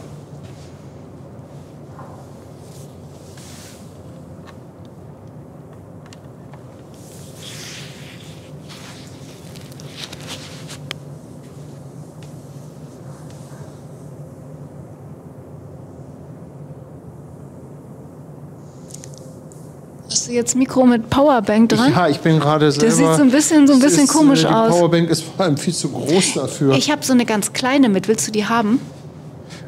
Ja, wenn du was Handliches hast. So rum.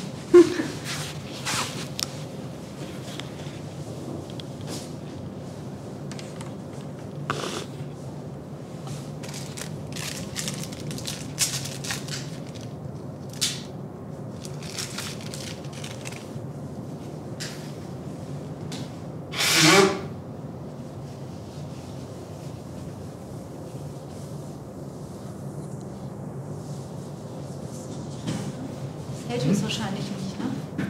Nee. Ach, wir gucken einfach, wie lange das Mikro jetzt durchhält. Die sind schon etwas älter. Also falls ich irgendwann weg bin, macht Tanja weiter.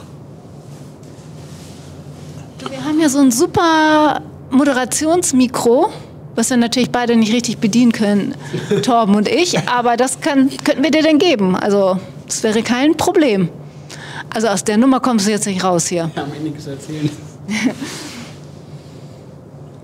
Also ich habe heute genug geredet, also Ja, ich ne? bin durch. Torben muss raus, weil Torben hat heute auch wieder Führung auf dem Schiff gemacht. Der Whisky-Hase ist da und lässt 10 € für Kaffee und Kuchen da zum Durchhalten. Oh ja, den würden wir So ein jetzt nehmen, Käffchen ne? Und so ein Stückchen, so ein bisschen Käsekuchen oder so eine Herrentorte.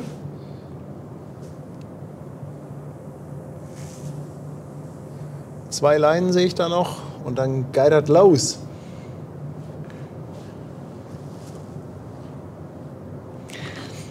Also Kerstin schreibt hier, ich glaube, der Rekord im Vorausfragen nach einem Livestream wurde soeben gebrochen. Livestream 9.8. Habe ich gar nicht gelesen. Also, ich glaube, das war für Aida Perla, ob ihr Okay. streamt. Wir können jetzt natürlich nicht sagen, ob wir am 9.8. einen Stream machen.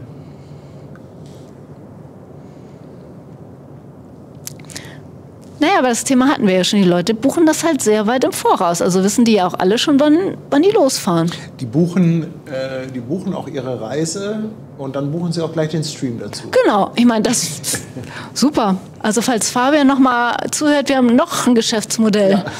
Was hatten wir vorhin noch? Ist mir jetzt schon wieder entfallen. Hop on, Genau. hop off. Kreuzfahrt. Kreuzfahrt.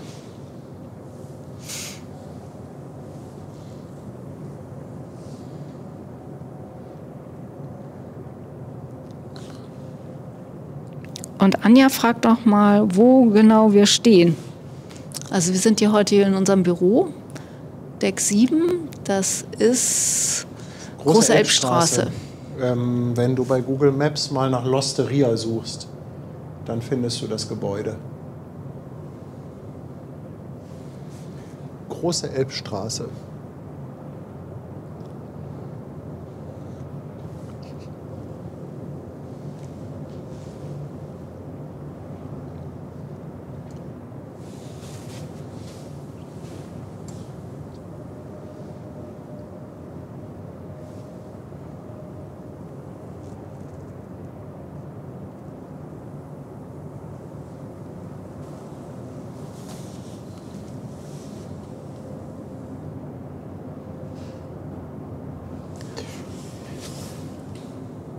Ich glaube, von links kommt ein Fairplay Schlebby. Der ist bestimmt von der Maersk Newcastle auf dem Rückweg.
Wo ich gerade hier Fairplay, ich glaube 95 ist, das sehe. Was ich ja am schönsten fand an der Gdansk Express ist, dass die Löschmonitore hat. 8 Stück insgesamt, oder? Oder 6? Nee, also wir haben 6 manuell steuerbare auf der Brücke und 6 am Schornstein. Ja, also 12 Stück insgesamt. Und die haben alle ungefähr so eine Leistung wie die auch von den Fairplay-Schleppern. Und 12 Stück davon, irgendwann möchte ich mal sehen, so ein Schiff mit 12 Löschmonitoren richtig Show macht.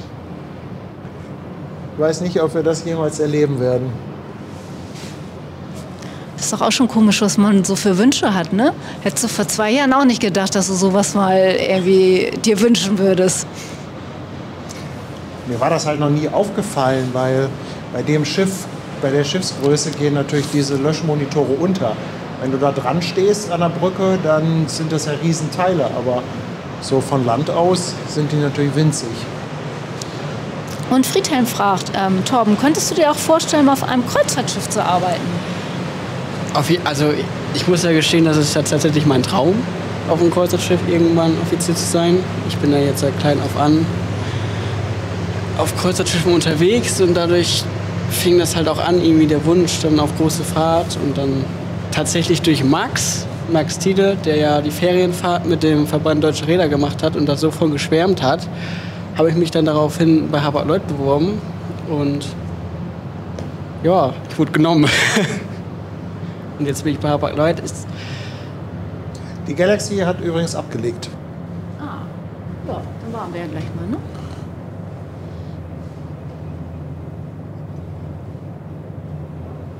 Ja, aber du bist ja auch so in deiner Freizeit, ne? Also Urlaub machst du auch sehr gerne auf Kreuzfahrern, ne? Also das. Ja, also ich habe jetzt im Dezember bin ich auf der Mein Schiff 2 gewesen, Karibik.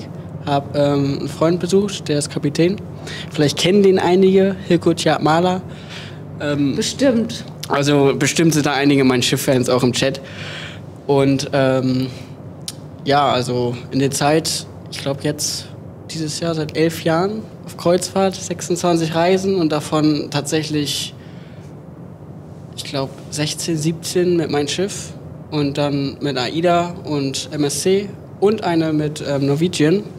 Damals mit der Norwegian Escape von Hamburg aus nach Southampton. Da war sie noch sehr, sehr neu. Das war im Oktober 2015 oder sowas. Also ich habe schon einige auf dem Konto. Ja, haben wir hier nicht nur einen Frachtschifffahrt-Experten, sondern auch gleichzeitig einen Kreuzfahrexperten. Du, das ist noch so eine Marktlücke. Also du kannst bald alles hier bedienen. Wunderbar. Ist doch klasse. Hier war eben noch mal die Frage nach unserem Kaffee. Willst du da noch mal kurz ein bisschen was zu erzählen? Was war denn die Frage? Ja, so was wir so empfehlen. Könnt ihr etwas zur Qualität eures Kaffees im Shop sagen? Also Welche würdet ihr mir empfehlen? Also Qualität ist durch die Bank exzellent, weil das macht ja der Hans für uns und der macht das wirklich ganz toll. Also die weiß ganz genau über die Herkunft der Bohnen, er kauft die selber ein, das ist alles Direct Trade. Also qualitativ ist das alles super Zeug. Geschmacklich ist es natürlich so ein bisschen Geschmackssache. Der mürrische Möwe ist der leichteste. Das ist so ein Kaffee so zum Wegschlürfen. Landratte hat am meisten Wumms. Das ist halt so ein richtig kräftiger Espresso. Und der Sturmdrücker, der ist so ein bisschen dazwischen. Die haben natürlich dann alle geschmacklich so ein paar unterschiedliche Noten. Der eine, ich glaube Landratte, ist sehr schokoladig. Ich habe das jetzt gar nicht mehr im Kopf, wie die Geschmacksnoten sind. Und ich muss auch gestehen, dass ich mich da teilweise so ein bisschen schwer tue, die alle so im Detail rauszuschmecken. Wo Hans immer sagt, ja Mensch, hier, das liegt doch auf der Hand, das schmeckst du doch. Und hier die Schokolade und Nuss und so weiter. Und ich sage dann, ja, also ist lecker. Aber es ist so, bei Wein ist es bei mir genauso. Ich kann euch eigentlich nur raten, probiert es einfach mal aus. Wir haben ja relativ kleine Verpackungseinheiten von 250 Gramm. Wir wurden auch gefragt, ob wir nicht 1 Kilo Pakete anbieten könnten. Das Problem ist, nicht 1 Kilo Pakete zu machen, sondern dass wir dann ganz viele unterschiedliche Artikel im Shop haben. Und dann haben wir halt nicht nur die 250 Gramm, sondern haben wir auch 1 Kilo. Und dann müssen wir für alles halt Lager, müssen alles vorrätig haben. Und es ist jetzt auch nicht so, dass wir diesen Kaffee in rauen Mengen verkaufen. Und wir möchten halt schon, dass der auch immer relativ frisch ist. Deshalb, wenn ihr ein bisschen mehr haben wollt, 1 Kilo, dann bekommt ihr 4 mal 250 Gramm, ist dann aber trotzdem etwas günstiger. Aber zum Ausprobieren könnt ihr natürlich einfach mal diese 250 Gramm bestellen. Der Matthias Vogt hat eine interessante Frage. Mich würde mal interessieren, wie so ein Schleppi von unten aussieht. Gibt es da einen Stream? Ein Schlepper von unten? Mhm. Nee, einen Stream haben wir da nicht, aber wir hatten tatsächlich mal ein Bild.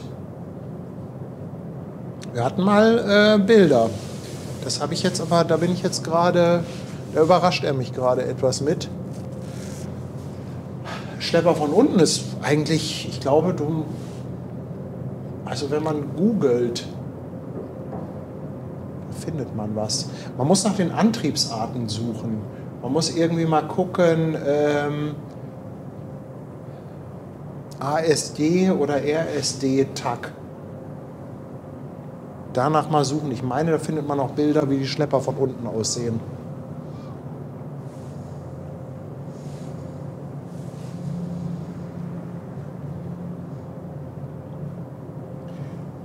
Da geht's los mit der Galaxy. Da kommt da der Dampfer. Genau. Lange erwartet hier.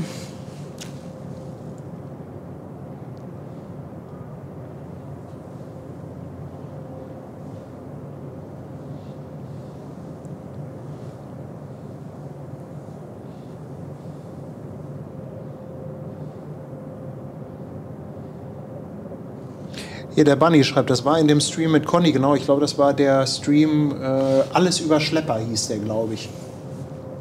Ja, da hattet ihr Alles über Schlepper hieß der. Ja. Hm? Und da hatten wir, glaube ich, auch ein Foto, wie ein Schlepper von unten aussieht.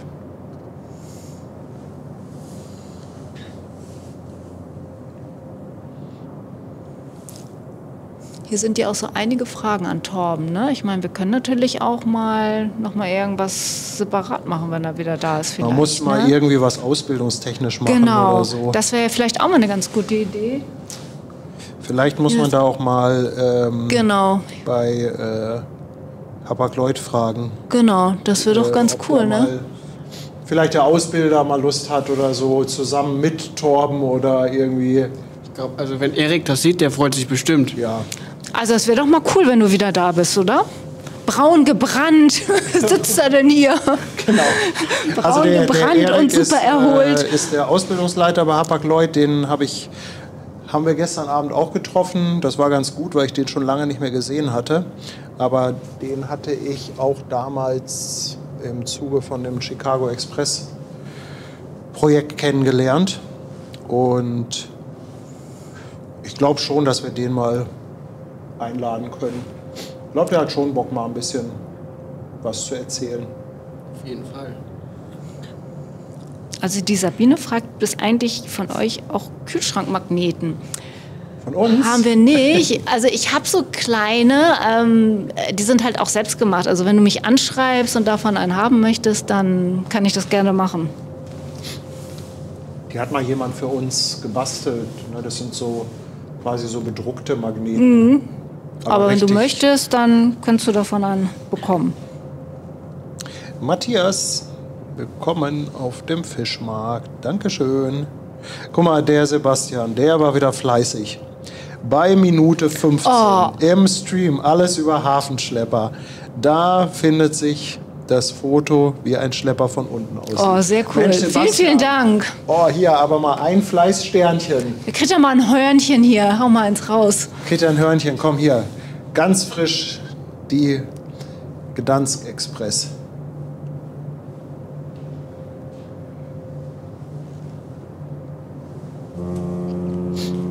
Der liebe Jesper, der auch Ausflug macht, aber bei Fair Play, Grüße an dich. Der hat vorgeschlagen, dass ihr ja auch theoretisch mal, also ihr wart ja jetzt in Elstrade an der Seemannsschule, dass ihr vielleicht auch mal zu uns nach Travemünde kommt und da mal so einen Einblick bekommt, wie es da ist.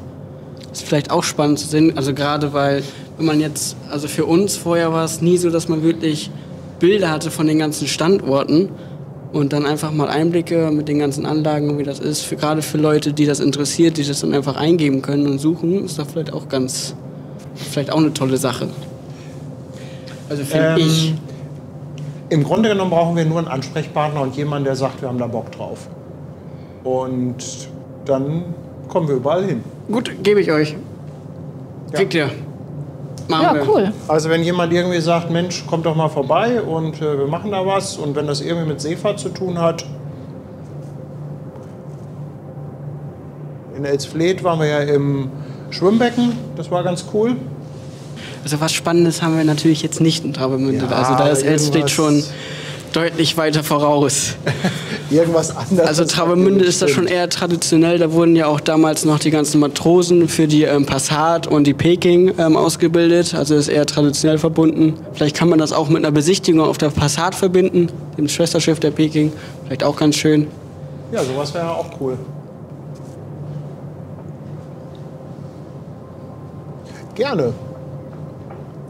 Also wenn du wieder da bist und dann jemanden, wenn du einfach einen Ansprechpartner hast oder so. Ja, ab April bin ich da sowieso für den Sommer. Also könnte man ja was arrangieren.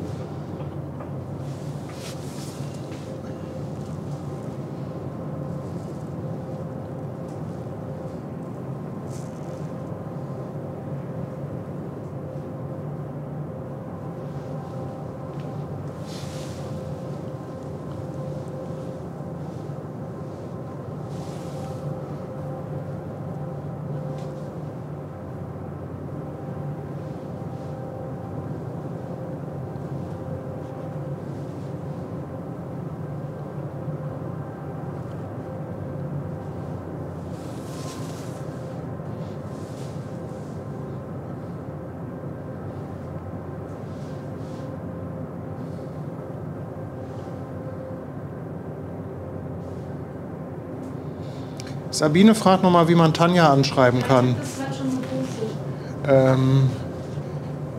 Genau, am besten irgendwie über Instagram oder aber auch sonst per E-Mail, findet ihr im Impressum von unserem Kanal.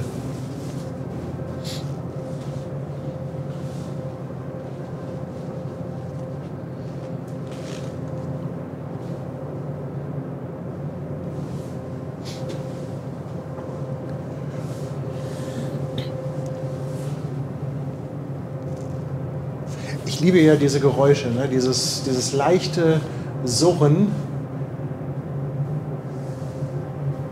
Ich finde das immer Ja, ich wieder finde das auch ganz toll. majestätisch.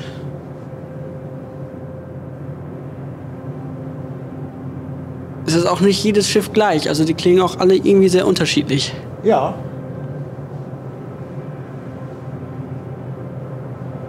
Wäre auch was für Wetten, das.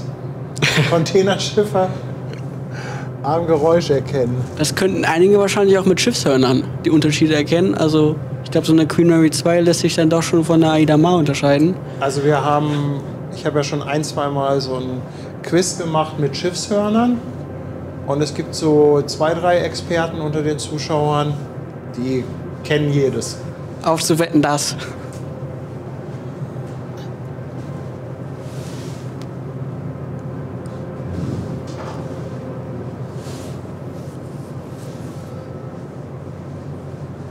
Manucycle schickt noch ein paar Grüße an Torben.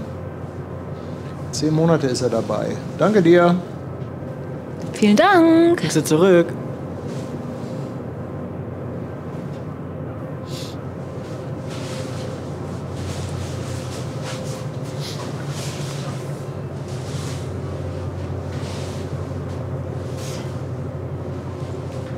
Sebastian hat auch noch mal ein bisschen Werbung für unsere Sticker gemacht. Die habe ich auch schon lange nicht mehr rausgeholt.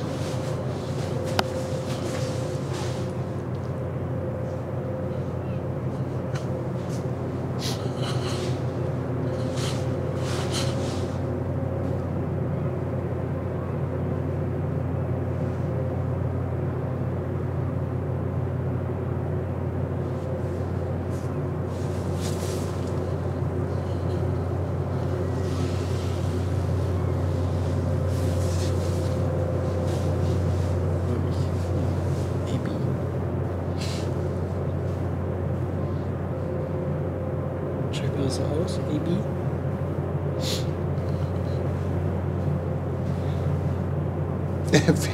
Vielleicht können auch einige Kreuzfahrtschiffe am Frühstücksbuffet erkennen.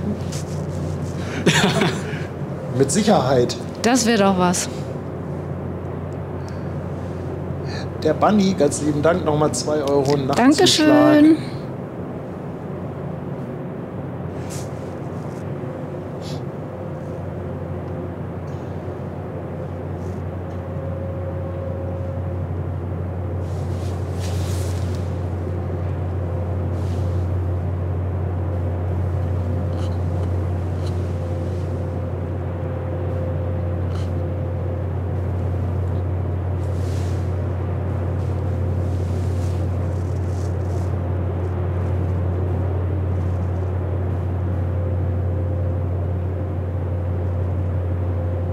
Und Torben, wenn du das so siehst, kriegst du Lust?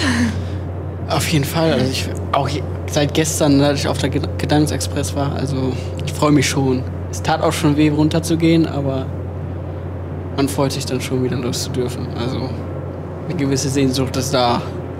Ach schön. Ja Mensch, dann hast du ja wirklich noch was Tolles vor. Tolle letzte Reise, ne? Also erstmal in der Ausbildung, Also ne? erstmal, ja.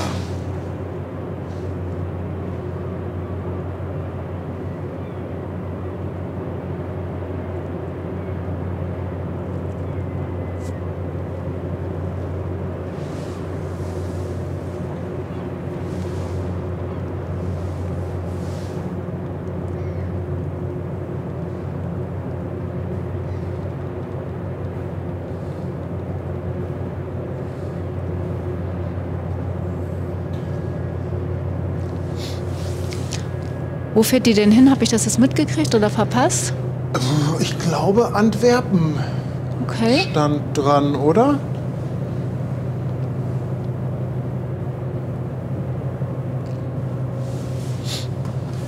Vielleicht triffst du den noch irgendwo, Torben, Kummermonster wer kommt weiß. mit 495 Raidern rüber. Oh, sehr cool. Die kommen aus New York, glaube ich.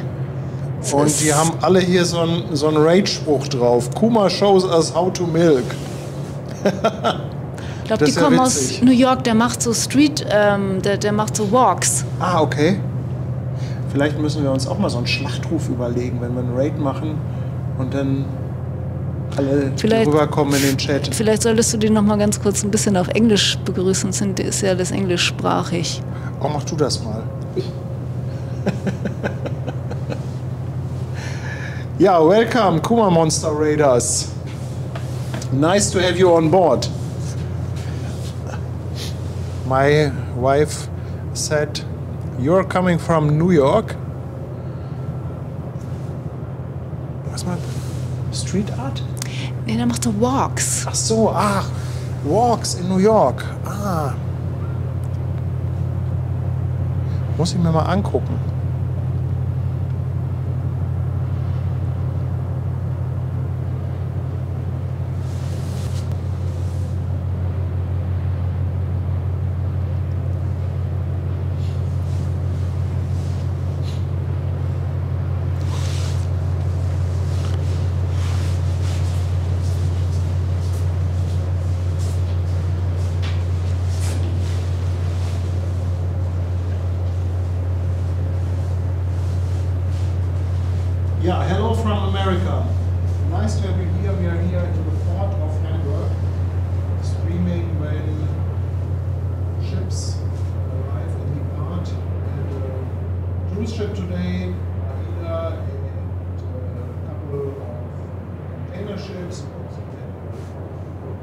transport, on roll off the ship. Now this is the last ship of today. COSCO shipping Galaxy, it's 400 meters long, 59 meters wide. Around 21,000 standard containers. Standard container TEU is a 20-foot equivalent unit, so around 21,000 20-foot containers could be carried by this ship, the COSCO shipping Galaxy. Schatz, dein Mikro ist aus. Mein Mikro ist aus, jawohl, na endlich. Also heute ist aber auch hier echt ein Chaos. Es ist einfach. Wie lange ist das aus? Wahrscheinlich schon die ganze Zeit wieder, ne?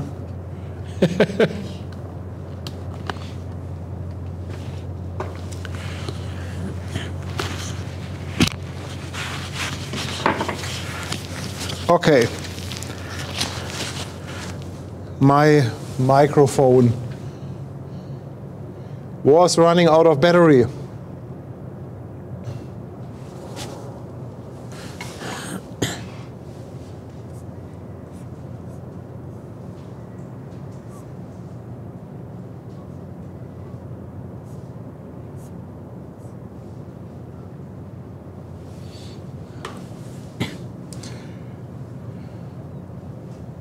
Ja, Mikromontag.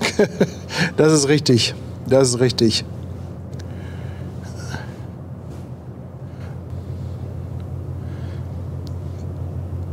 Der Hessenblitz lässt nochmal 5 Mitgliedschaften da. Hessenblitz, ganz lieben Dank dafür.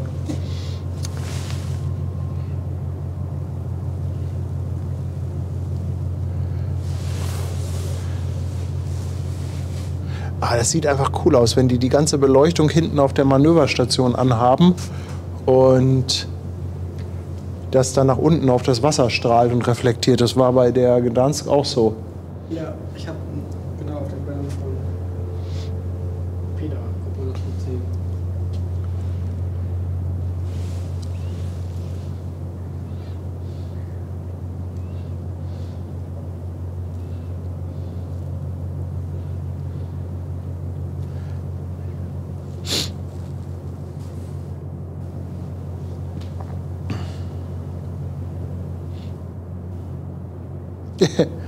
Where did you get the mic from? Yeah. Good question. We already dropped some of the microphones into the river. So, me and the microphones, a long story.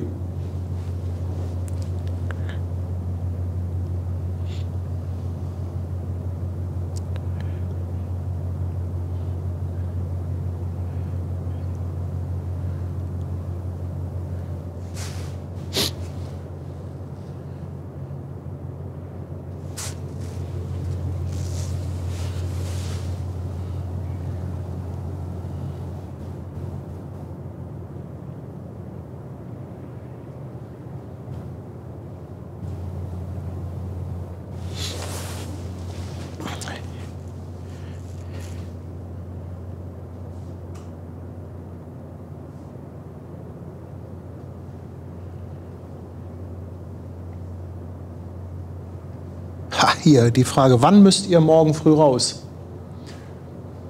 Also, ich habe erst um 12:30 Uhr einen Termin. Gar keinen. Du gar keinen.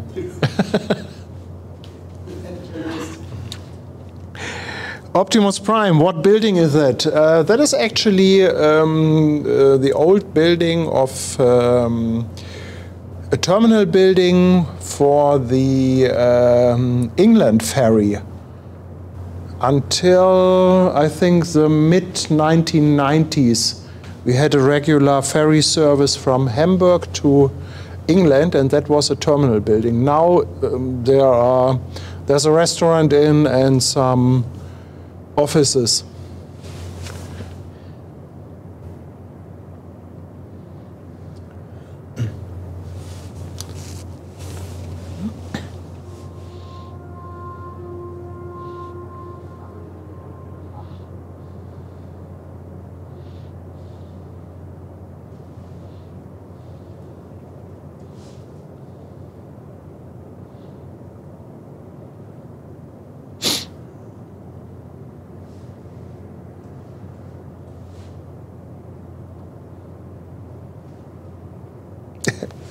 Arthur schreibt, er versteht die Frage nicht als Rentner. Das war wahrscheinlich auf das Aufstehen bezogen.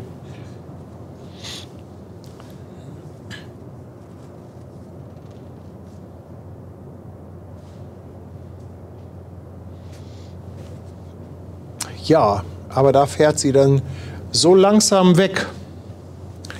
Die Costco Shipping Galaxy.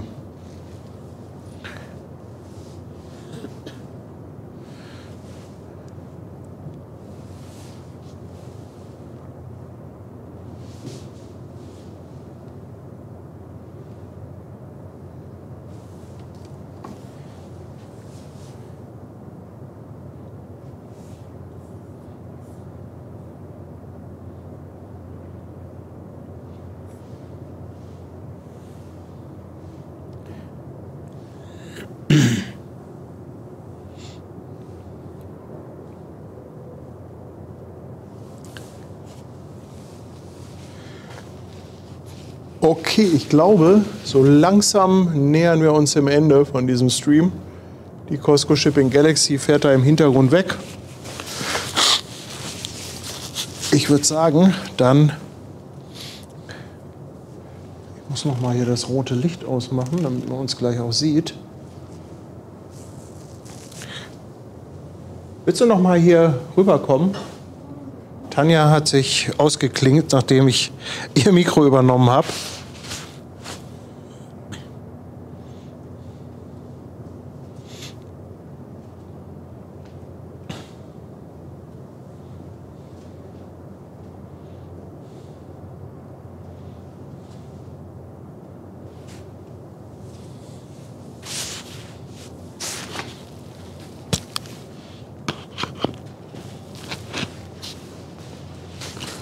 Nun kommt die Frau auch.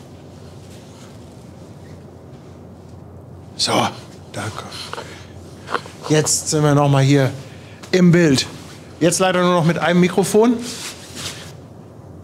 Jetzt mach du.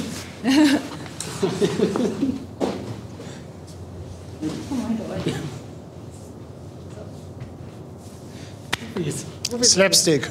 Slapstick. Vielen Dank, dass ihr alle dabei wart. Ich glaube, es war doch ein ganz schöner Abend mit der Aida Mar und jede Menge ungeplanten Beifang, doch einige größere Schiffe dabei. Die Maersk Newcastle, die Atlantic Sky oder Star, ich verwechsel es immer wieder, hatten wir. Dann noch ein bisschen kleinere Geschichten und natürlich jetzt zum Abschluss nochmal die Costco Shipping Galaxy. Ein unerwarteter Gast, der Torben. Moin. Oder Moin. tschüss. Na, oder auch tschüss. Und natürlich mal wieder mit Mikrofonproblemen. Never ending story. Ich kaufe einfach noch ein paar Mikros in der Hoffnung, dass die Akkus mal länger halten. Ich muss mal was machen. Ja. Ich hoffe, das ging. Du hast ja morgen den ganzen Tag Zeit, oder? Ja. Kannst du dich mal um das Problem kümmern? Ja, ich brauche längere USB-Kabel und eine kleine Powerbank, damit ich die zwischendurch da dranhängen kann. Damit könnte ich das theoretisch lösen. Hat ja keiner damit gerechnet, dass der Stream so lange geht. Ja. Vielen Dank, dass ihr uns wieder so kräftig unterstützt habt. Vielen, vielen Dank auch für die ganzen Spenden, für die Mitgliedschaften, die abgeschlossenen und die verschenkten. Vielen lieben Dank natürlich auch an alle, die auf Twitch dabei waren, mit den Bits und auch den Subs und ja, auch die ganzen Raider, alle, die neu dazugekommen sind, die neuen Follower, aber auch die neuen Abonnenten auf YouTube, alle, die eingeschaltet haben. Und natürlich ein ganz besonderer Dank an all unsere Moderatoren. Einige mussten zwar schon ins Bett, aber insgesamt waren sie natürlich mal wieder sensationell, haben wieder ordentlich abgeliefert. Danke vor allem auch an Sebastian nochmal für die Quizfragen. Habe ich was vergessen? Also mir fällt jetzt nichts mehr ein, aber höchstwahrscheinlich wirst du irgendwas vergessen haben. Wie immer. Wie immer. Wie immer. Ihr Lieben, habt noch einen schönen Abend. Ich sage Tschüss, bis zum nächsten Stream. Macht's gut.